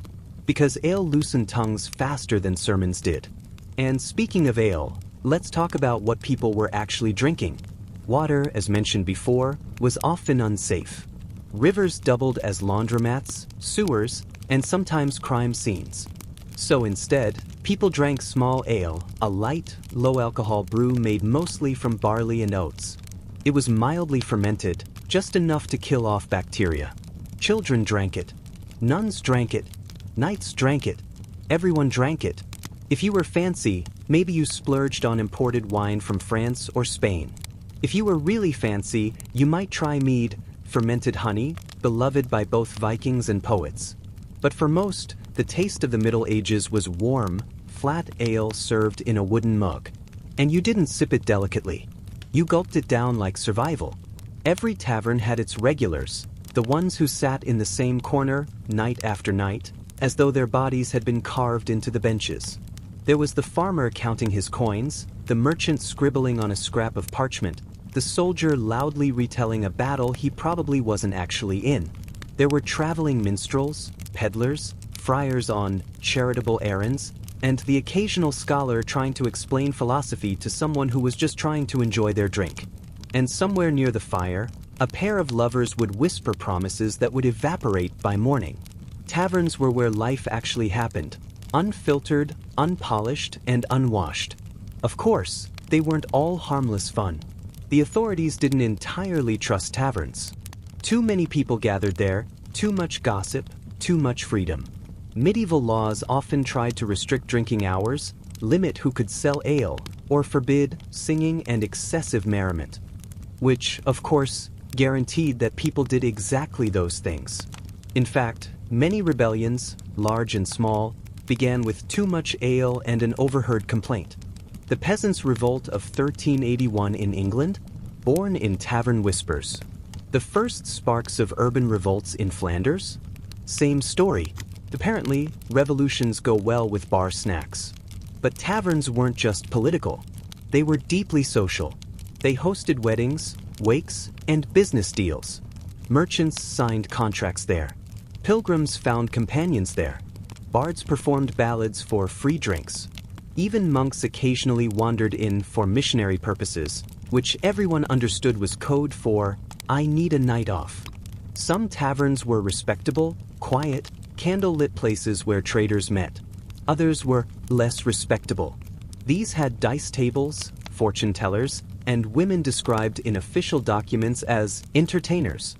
The medieval church frowned on such establishments, but only publicly. Behind closed doors, many clerics had running tabs. One of the strangest tavern customs was the drinking ritual. Medieval people didn't just drink, they performed drinking. There were toasts, oaths, and elaborate cheers. If someone raised their cup to you, you were honor-bound to drink. Refusing was seen as an insult. Some guilds had entire sequences of ceremonial toasts that could take half the evening. The ale tasters, yes, That was a real job, even inspected taverns to make sure the ale was good and the measurements fair. Imagine the joy of explaining that profession. Oh, me?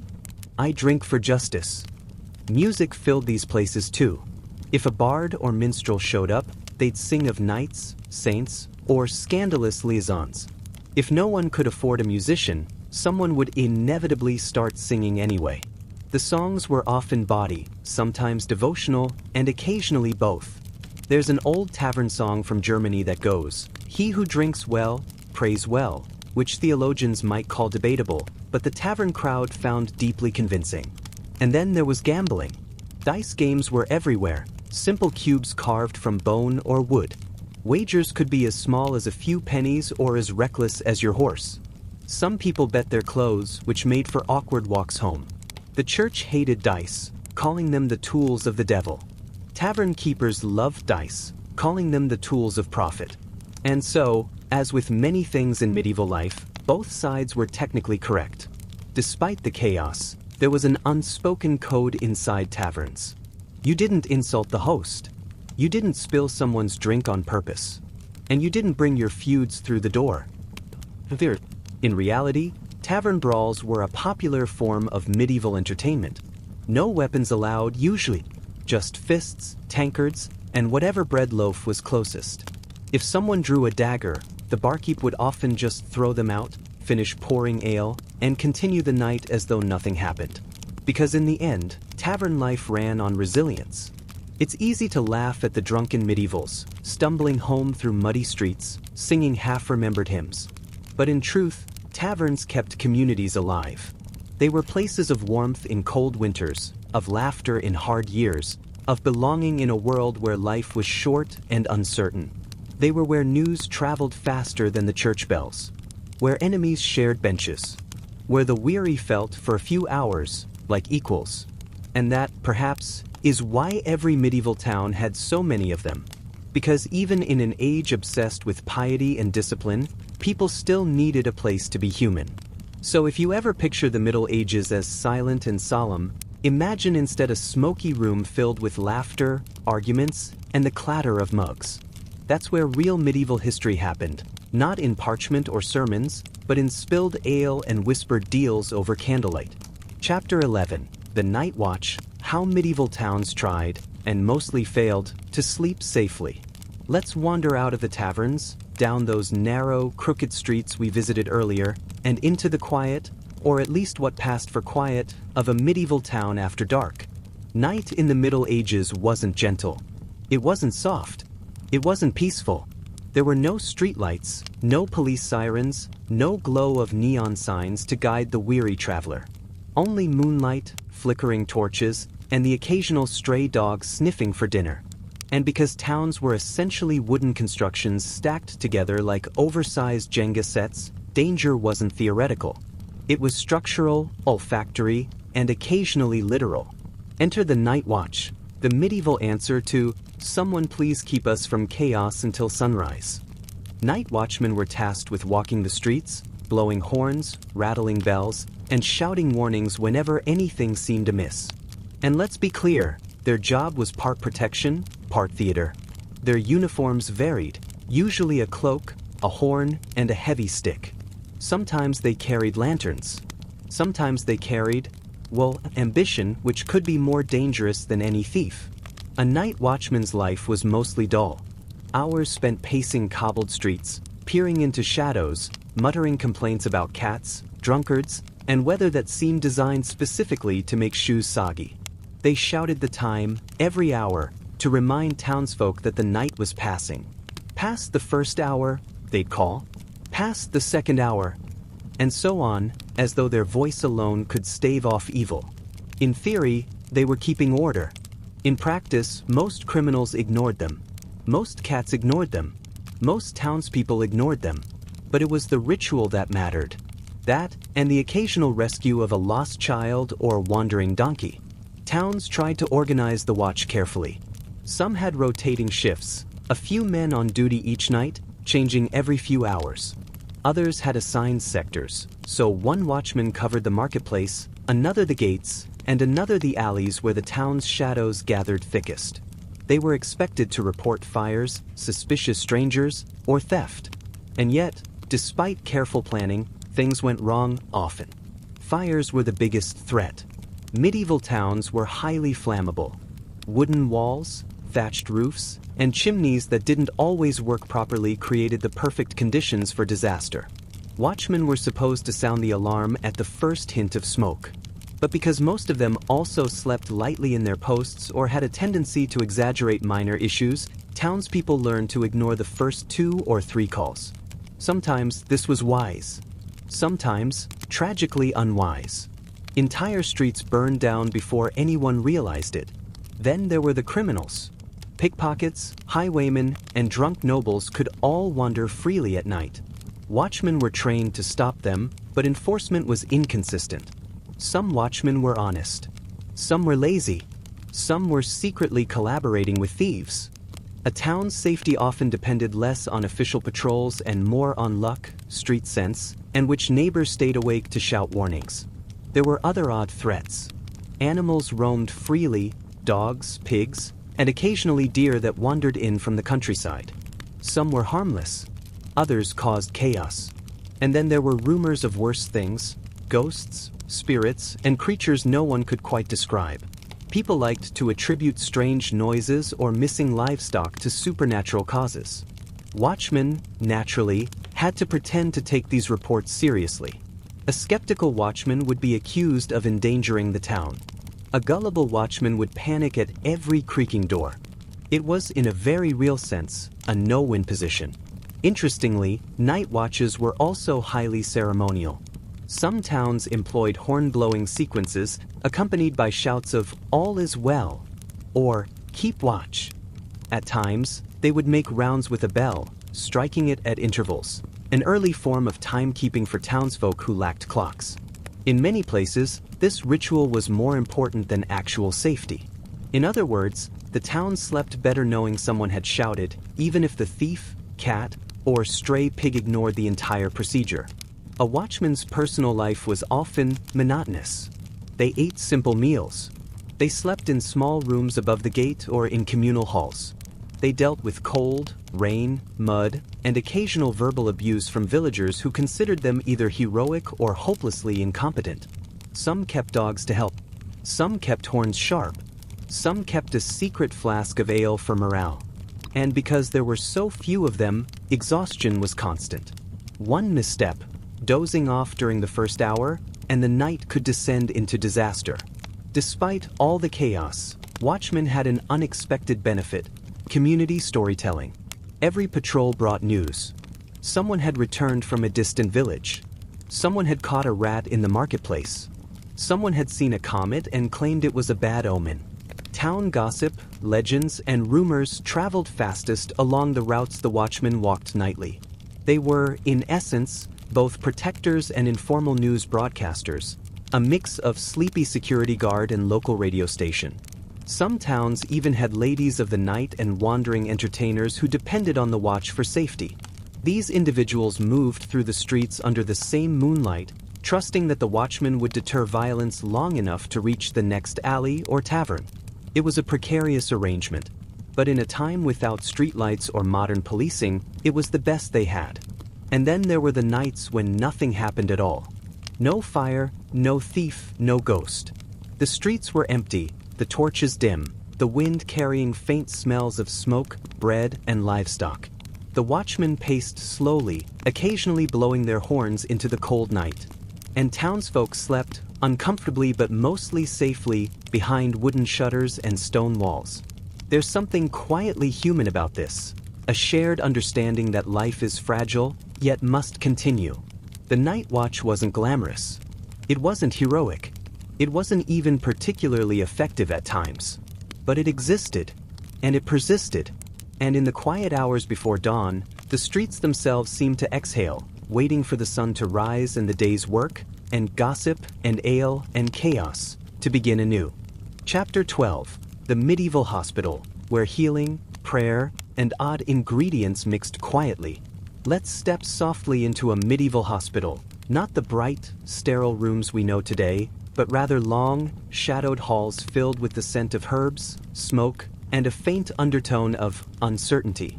These hospitals were often attached to monasteries, abbeys, or cathedrals, which meant the staff were usually a combination of monks, nuns, and a few lay helpers.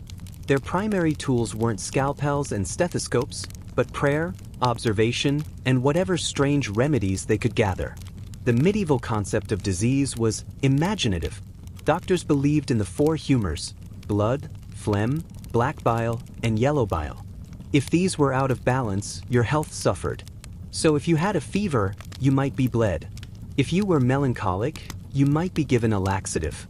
If your complexion was oddly pale, you might be advised to smell herbs, avoid mists, or pray more fervently. There were no guarantees.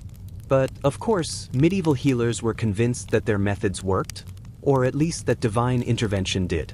Hospitals cared for a surprisingly wide range of people: the poor, pilgrims, the elderly, and sometimes soldiers too. The wealthy rarely stayed long. They had private physicians, private rooms, and private remedies. The common folk, on the other hand, often slept in large halls with straw mattresses lined along the walls. Patients were separated loosely by gender, if at all, and privacy was minimal. Everything smelled faintly of herbs, vinegar, and the inevitable human realities of illness. Nuns were the backbone of hospital care. They washed wounds, fed patients, and administered remedies that ranged from reasonably effective, like honey on cuts, to the bizarre, ground skull powder, crushed gemstones, or herbs with magical associations. Monks often oversaw the preparation of medicines. Some specialized in the more exotic ingredients: powdered pearls, crushed snakes, and sometimes tiny quantities of mercury. It sounds grim today, but for the time, it was cutting-edge care. And remarkably, hospitals functioned as places of both care and containment. Sick individuals were cared for, but their proximity to others also helped prevent epidemics from spreading unchecked, though it didn't always succeed. Records from medieval hospitals reveal quiet human dramas. A monk noted that a particular patient spent 3 nights weeping quietly, fearing the pestilence would take him. Another entry, from a nun, described a man who refused to eat anything except bread soaked in wine, and somehow survived longer than expected. Sometimes the miracle wasn't medicine. It was patience, attention, and the soft presence of someone else who cared. Hospitals were also centers of learning. Monks and nuns recorded symptoms, treatments, and outcomes. These notes formed early medical knowledge, paving the way for future physicians. They experimented gently, tested herbs, and refined techniques, always within the limits of contemporary understanding. Some discoveries were accidental. Some were repeated failures. Most were small, incremental improvements that slowly built a foundation for modern medicine. Interestingly, hospitals also had a ritualistic dimension. Prayers, blessings, and relics were common components of treatment. A patient might hold a holy relic while being treated for a wound or infection. The underlying belief: healing wasn't just physical. It was spiritual. Illness was not only a bodily imbalance, but sometimes a moral or divine trial. So the bedside was part clinic, part chapel. Visitors played a subtle role too. Family, neighbors, and curious townsfolk often came to watch or assist, bringing food or small gifts. Even though resources were limited, this quiet social engagement had a measurable effect. Patients often fared better when someone sat with them, listened, or offered gentle conversation. Companionship, it seems, was as vital then as any potion or poultice. The hospitals weren't perfect. Many were understaffed, overcrowded, and underfunded. Epidemics, like the Black Death, could overwhelm them entirely. Still, the fact that these institutions existed at all is remarkable. In a world that could be brutally unforgiving, hospitals were spaces of care, continuity, and slow, deliberate human attention. They weren't glamorous. They weren't fully effective. But they were, in their own quiet way, profoundly humane. And in a sense, that's what makes medieval hospitals fascinating. They were a mix of faith, curiosity, and practical ingenuity. A patient might receive a warm poultice, a blessing, a careful observation, and a simple touch of human kindness, all in one evening. It's easy to imagine the soft routine, the nuns moving silently along the rows of patients, the monks carefully grinding herbs, the occasional soft groan or whisper, the candlelight flickering over stone walls. A slow rhythm of care, as steady and deliberate as the night itself. So as we leave the hospital, let's carry with us a sense of that quiet diligence, the hidden work of those who labored for others, sometimes with strange tools, often with limited knowledge, but always with dedication. From here, we can drift to a world of another kind of quiet labor, the scribes who kept medieval knowledge alive, writing slowly by candlelight so future generations could read. Chapter 13. The Scribes, Guardians of Words, Ink, and Endless Patience. Let's step into a quiet, candlelit room somewhere in a monastery or scriptorium. The air smells faintly of parchment, ink, and beeswax. Outside, the world continues in its chaotic, muddy, noisy way. Inside, time slows. Here sit the scribes, monks, nuns, and occasionally laymen, whose work is so slow, meticulous, and repetitive that it could lull a person into a very deep, very contemplative nap. Scribes were the silent backbone of medieval literacy. Before the printing press, every book, every scroll, every legal record had to be copied by hand. Every letter had to be drawn, every word spelled correctly, every ornament carefully illuminated. Mistakes were disastrous. A misplaced letter could change meaning, sometimes with theological implications. So patience wasn't just a virtue, it was a survival requirement. The scribes' tools were deceptively simple. Parchment or vellum made from carefully treated animal skins. Quills, sharpened to the perfect point, often from goose feathers.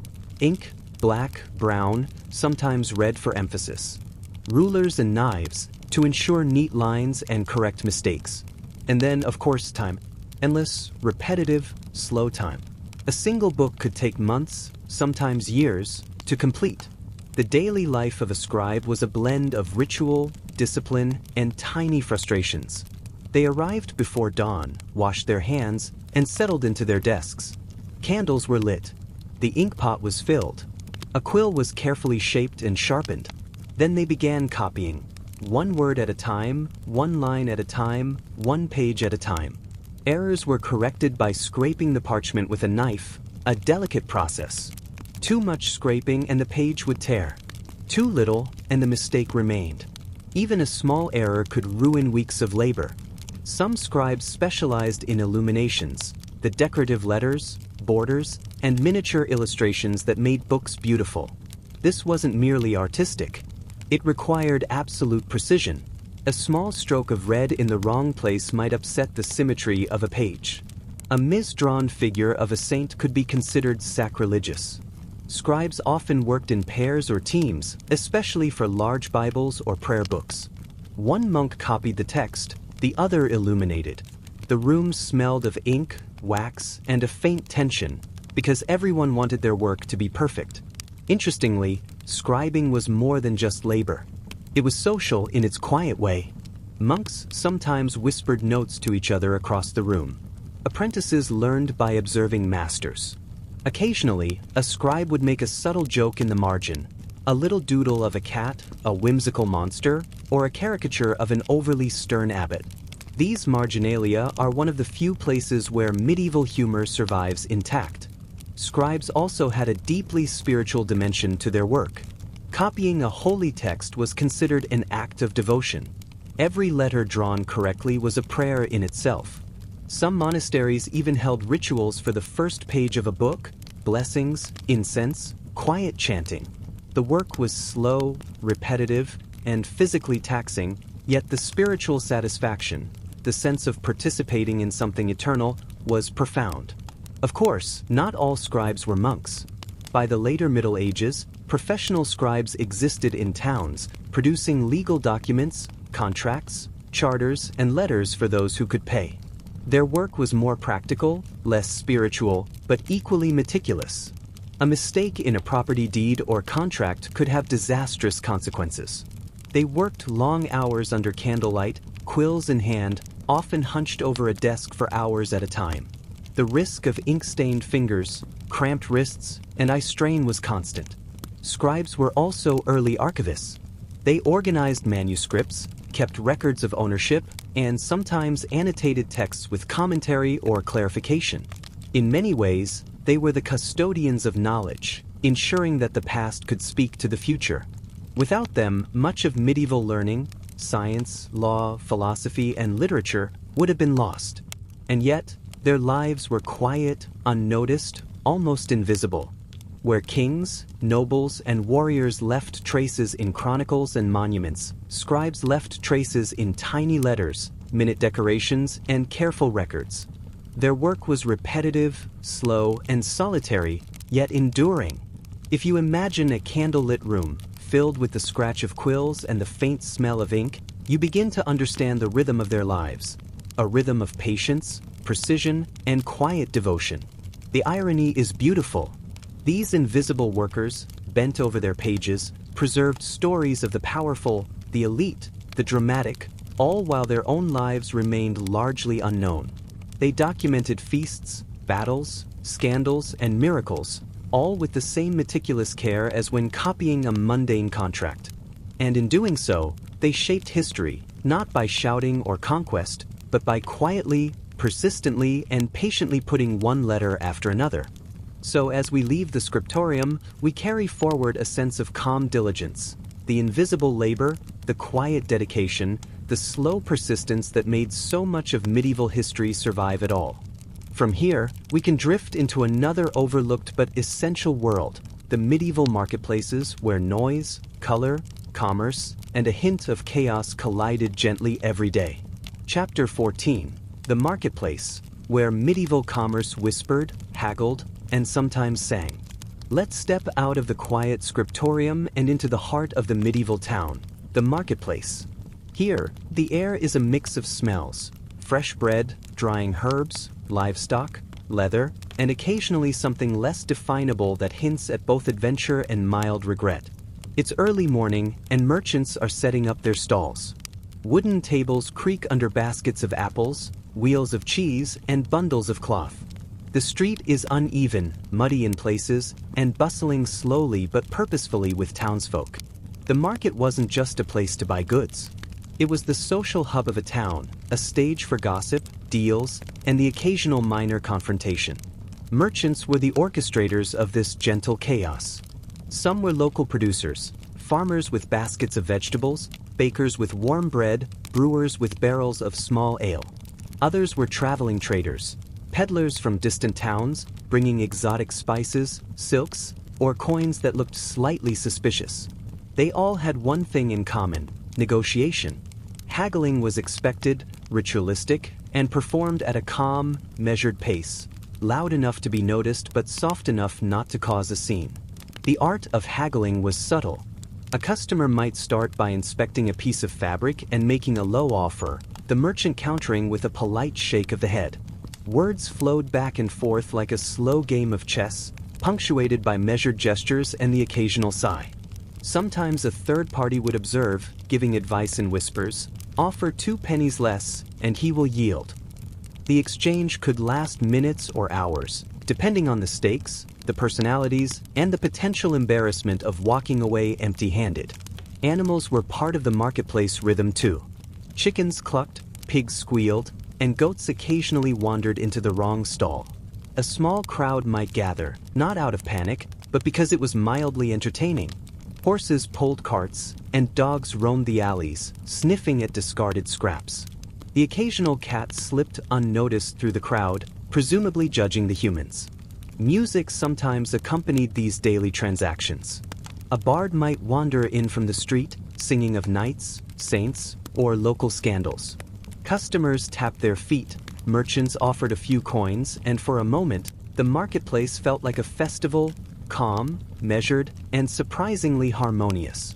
Even the occasional juggler or magician added a quiet spectacle, drawing small, polite applause from children and adults alike. Markets also functioned as information centers. News traveled faster here than through letters or official proclamations. A traveling merchant might report a storm in a neighboring county. A local baker could mention a noble visiting town. Children brought news from the surrounding fields. Everyone listened, whispered, and occasionally exaggerated, all in a soft, low-key way that preserved calm while keeping everyone informed. Guild regulations often played a subtle role here. Merchants belonging to guilds had to display certain standards, the correct weights, proper quality, and adherence to pricing agreements. A breach might result in a quiet reprimand from a guild officer or a subtle public notice.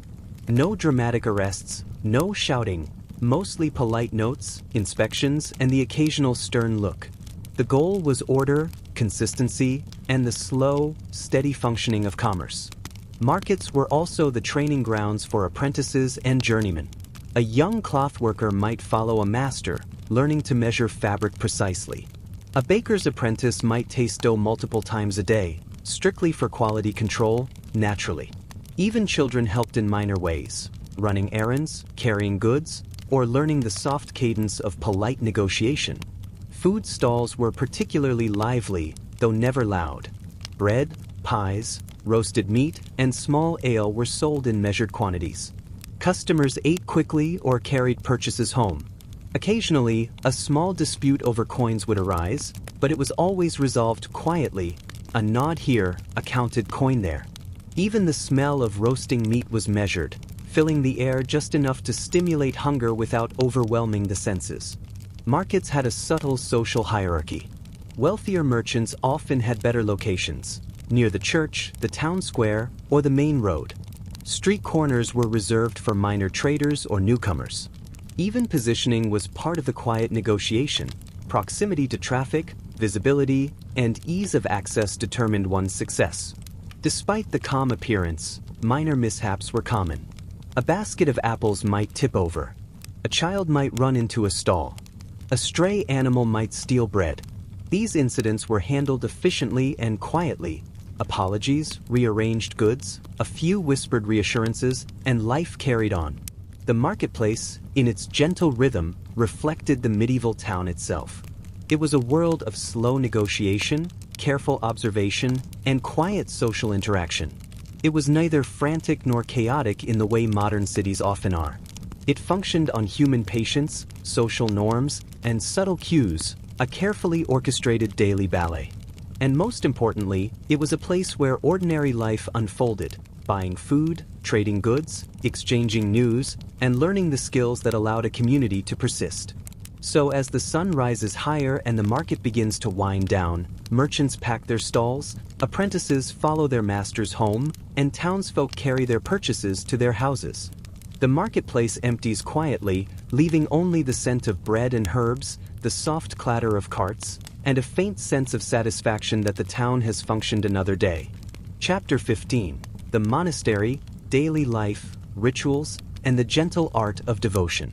Now, let's move away from the clatter of markets and step into the soft, measured rhythm of a medieval monastery. Monasteries were places of work, prayer, and routine.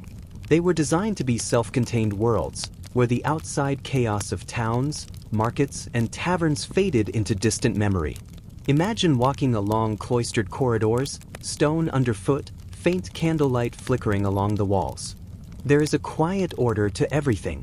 The placement of benches, the alignment of books, the cadence of footsteps.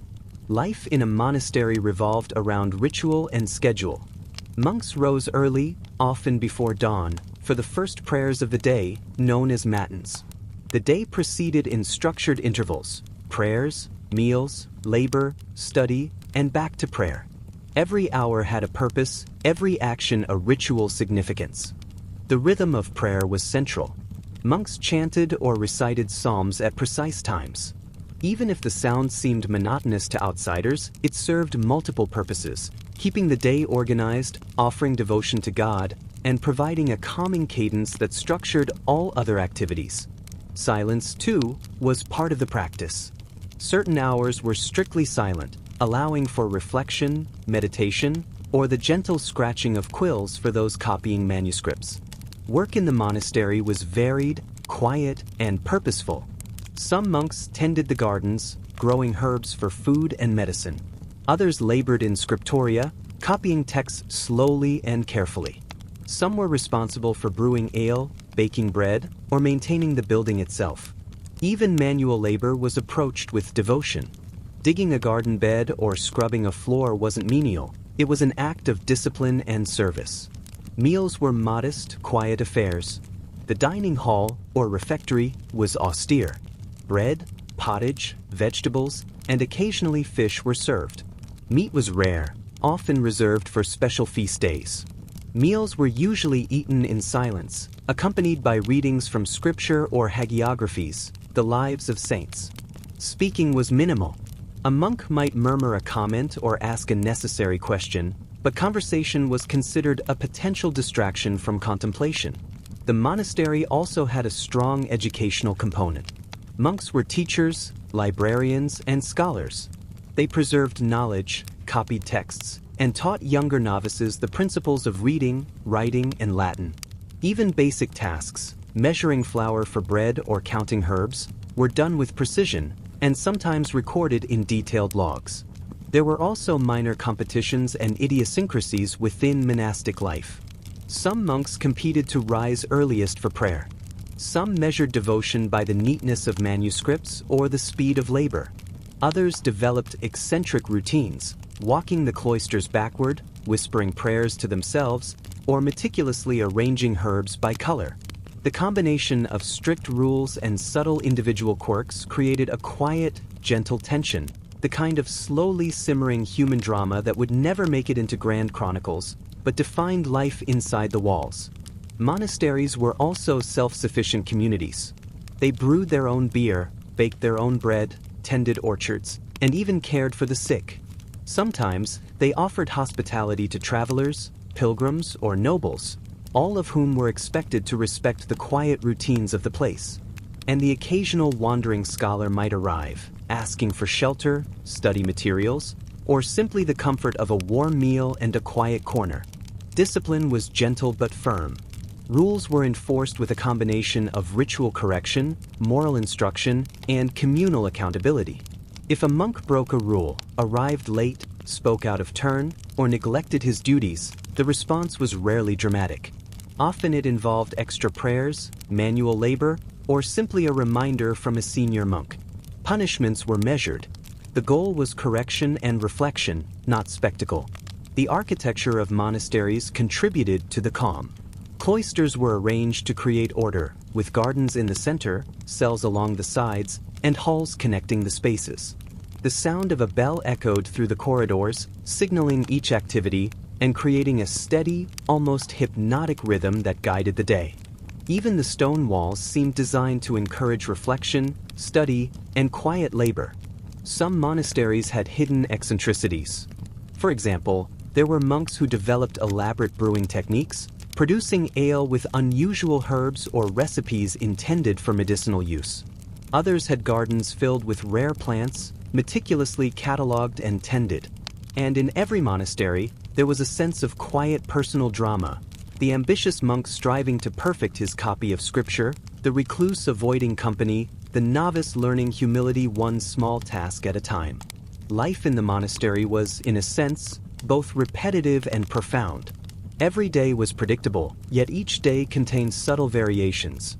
A new manuscript to copy, a sick person to care for, a candle flame flickering in a slightly different way. It was a world of small, deliberate actions. A world where patience, order, and gentle devotion were more valuable than fame, wealth, or conquest.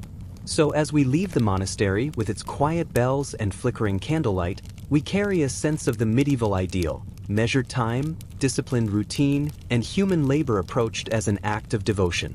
From here, we can drift into another slow, yet socially rich space, the quiet domestic lives of medieval families, their routines, and the subtle dramas that unfolded behind their doors. Chapter 17: The Castle, Nobles, Rituals, and the Subtle Dramas of Elite Life. Let's move from the quiet of ordinary households to the slow, deliberate rhythm of the medieval castle. Castles were designed for defense first, comfort second, and spectacle somewhere in between. Stone walls, narrow staircases, and towering battlements created spaces that were both imposing and strangely domestic once you stepped inside. Life inside a castle was a combination of routine, ceremony, and quiet personal drama. Noble families had clearly defined roles. Lords and ladies oversaw management of estates, knights trained for combat, and servants and attendants maintained daily operations. Evenings were structured. Meals were taken in a great hall. Prayers were offered in private chapels. And behind closed doors, subtle rivalries and alliances shaped the social dynamics of the household. Daily life followed ritualized routines. The lord often inspected accounts, resolved disputes, or met with advisors. The lady of the castle supervised domestic operations, food stores, staff, and occasional charity. Knights trained either in martial skill or in etiquette, slowly developing the poise and discipline expected of their class.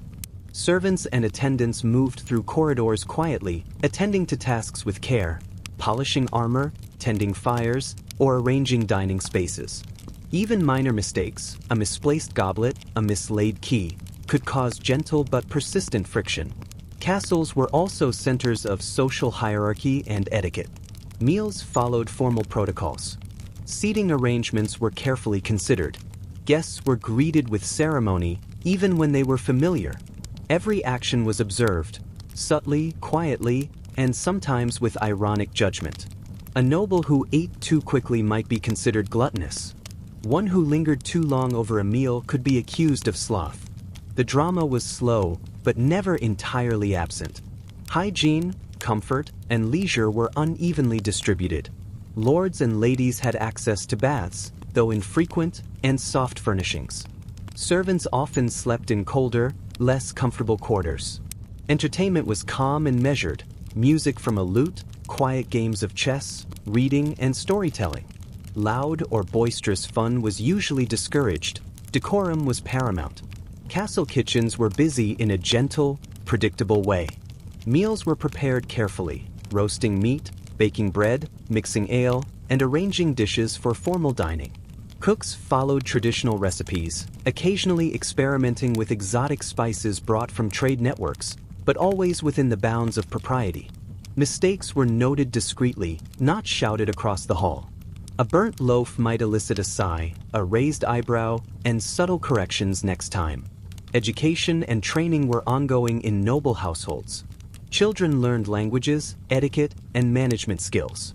Young ladies practiced embroidery, music, and household oversight. Young men trained in swordplay, horsemanship, and estate management.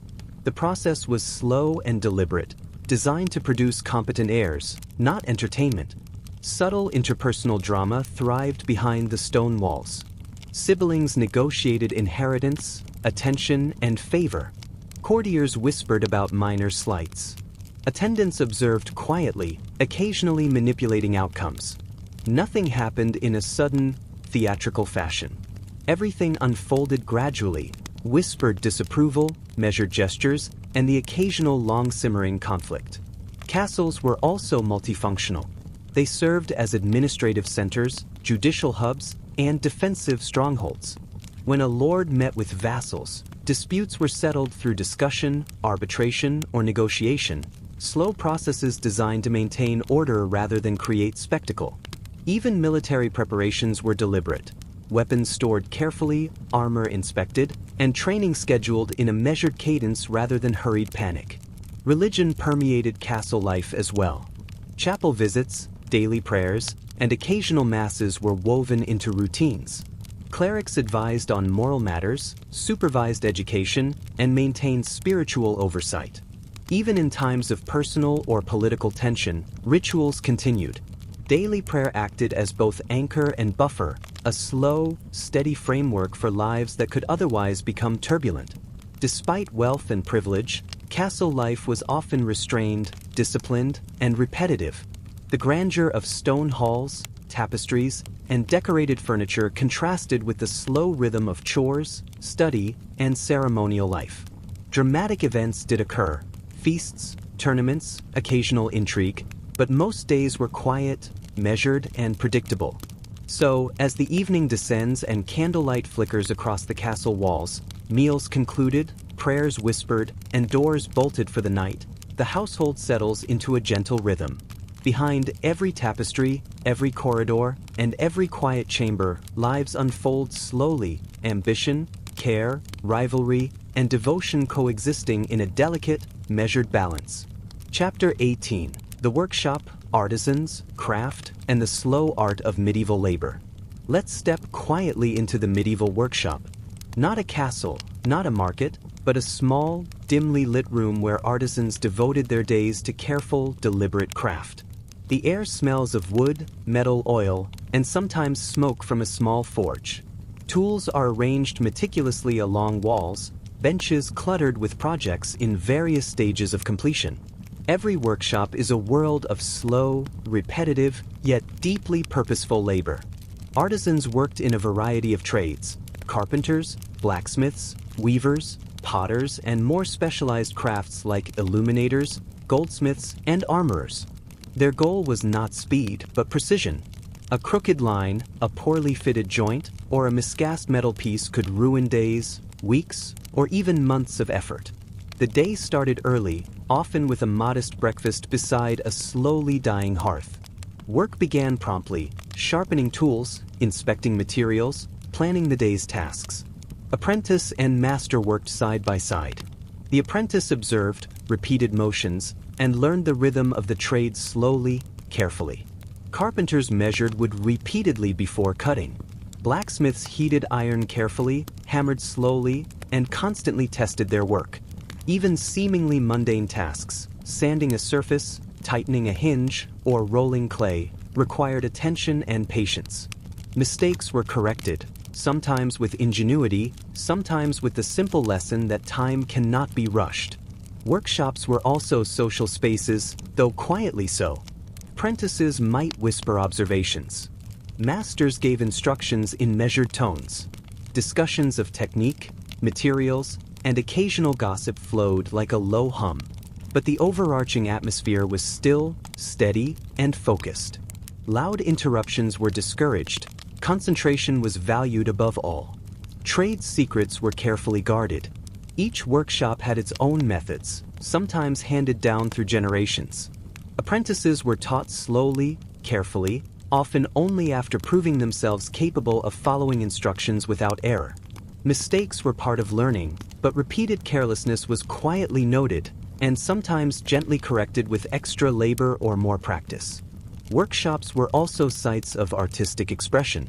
A potter's bowl, a carved chest, or a hand-forged sword could bear the subtle imprint of the maker. These details weren't flamboyant. They were small, quiet, and deliberate, a signature of patience rather than display. Even when producing functional objects, artisans took pride in perfection. The work itself was the reward, not the applause. Trade guilds often regulated workshop life. Standards were enforced slowly but consistently. Quality, fairness in trade, and proper apprenticeship practices were monitored carefully. Workshops were inspected periodically, disputes resolved formally but politely, and rules were followed as much through tradition as through regulation. Sometimes the work could be monotonous. Filing metal, sanding wood, kneading clay. Repetitive, demanding, requiring focus and restraint. Yet there was satisfaction in completion. Holding a finished piece, examining the careful details, seeing months of effort condensed into a single object. This was the quiet pride of medieval craftsmanship. Workshops also connected to the broader economy. Artisans supplied markets, households, and castles. Their labor supported everyday life, ceremonial life, and even the occasional spectacle. Yet their presence was mostly unnoticed by outsiders. The work mattered, but the workers themselves were largely invisible, except to those who truly observed the subtle mastery of hand and mind. The day ended slowly, with tools cleaned, benches cleared, and materials stored carefully. The apprentice might linger, practicing a delicate stroke or reviewing a technique. The master might make final notes, plan tomorrow's work, or quietly admire the day's progress. The room falls silent. The forge cools. The scent of wood, metal, and earth lingers like a gentle memory. The workshop exemplifies a quiet rhythm of medieval life. Slow, meticulous, repetitive, and profoundly human. It's a world where time moves deliberately, skill is honed patiently, and labor itself becomes a form of quiet devotion. Chapter 19. The kitchen, food, labor, and the gentle art of medieval cooking. Now, let's step quietly into the medieval kitchen. Not a modern kitchen with shiny appliances and loud timers, but a large, bustling, stone room filled with the aroma of fire, herbs, and simmering stews.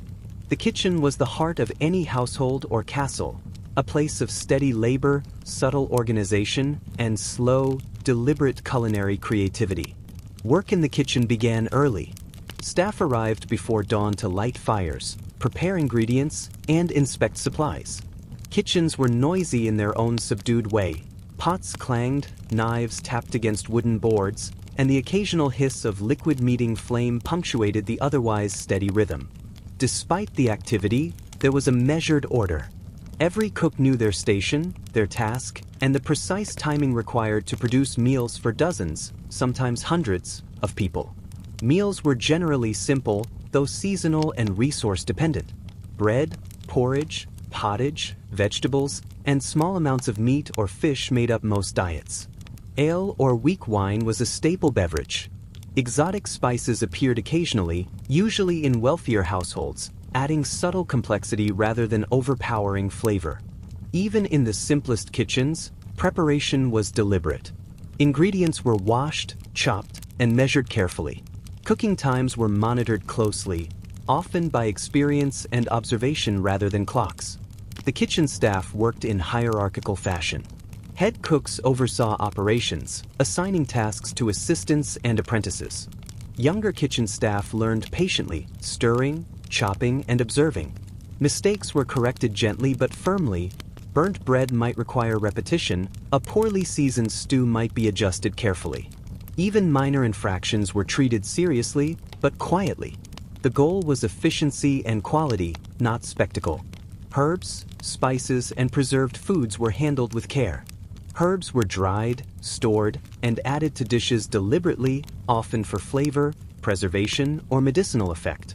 Spices, saffron, cinnamon, pepper, were measured sparingly, reflecting both scarcity and value. Salt, too, was precious. It was sprinkled thoughtfully, never wasted, and sometimes used to demonstrate subtle mastery of flavor. Large households and castles had specialized kitchen areas. Bakers worked near ovens, brewing bread and pastries. Roasters handled meat, turning spits slowly over open flames. Potters or cauldrons prepared soups, stews, and sauces in a slow, rhythmic manner. Even the movement of kitchen staff was choreographed. Fire tending, stirring, chopping, and tasting all happened in a precise cadence, reducing accidents and maintaining calm despite the work's physical demands. Kitchens were also spaces of quiet observation and instruction. Apprentices watched closely, repeating tasks under supervision. Mistakes were learning opportunities, corrected without fuss. Senior cooks often taught not only recipes, but timing, patience, and the subtle art of maintaining calm under sustained labor. Food was sometimes ceremonial, especially in noble households. Feasts followed strict schedules and presentation rules. Dishes were arranged in measured order, flavors balanced, and appearances considered. Even when meals were elaborate, preparation was slow, deliberate, and highly ritualized, not chaotic or hurried. Kitchen life also involved planning and resource management. Stores of grain, meat, vegetables, and preserved foods had to be carefully monitored. Waste was minimized. Leftovers might be repurposed creatively. Staff maintained careful records, noting what ingredients were used, what needed replenishment, and which recipes had been successful. Despite its laborious nature, the kitchen was a site of quiet satisfaction. Preparing a well-cooked meal, seeing ingredients transformed into nourishing dishes, and maintaining smooth operations brought a subtle pride. Even minor successes, a perfectly baked loaf, a well-seasoned stew, were quietly celebrated among staff, often with small nods, whispered praise, or satisfied glances. And yet, the kitchen also contained subtle drama. A missing ingredient, a broken pot, or a late delivery could cause small tension. Apprentices might compete quietly for attention. Senior cooks maintained authority with firm but measured corrections. All interactions were slow, deliberate, and rarely theatrical, a drama unfolding gradually, unnoticed by anyone outside the kitchen walls. As the day wound down, fires were carefully extinguished, knives cleaned, and leftover food stored. The staff paused for a final glance at the orderly workspace, satisfied that the day's labor had been accomplished with calm precision. The kitchen emptied slowly, leaving behind lingering aromas of bread, roasted meat, herbs, and ale, a quiet testament to patient, deliberate labor.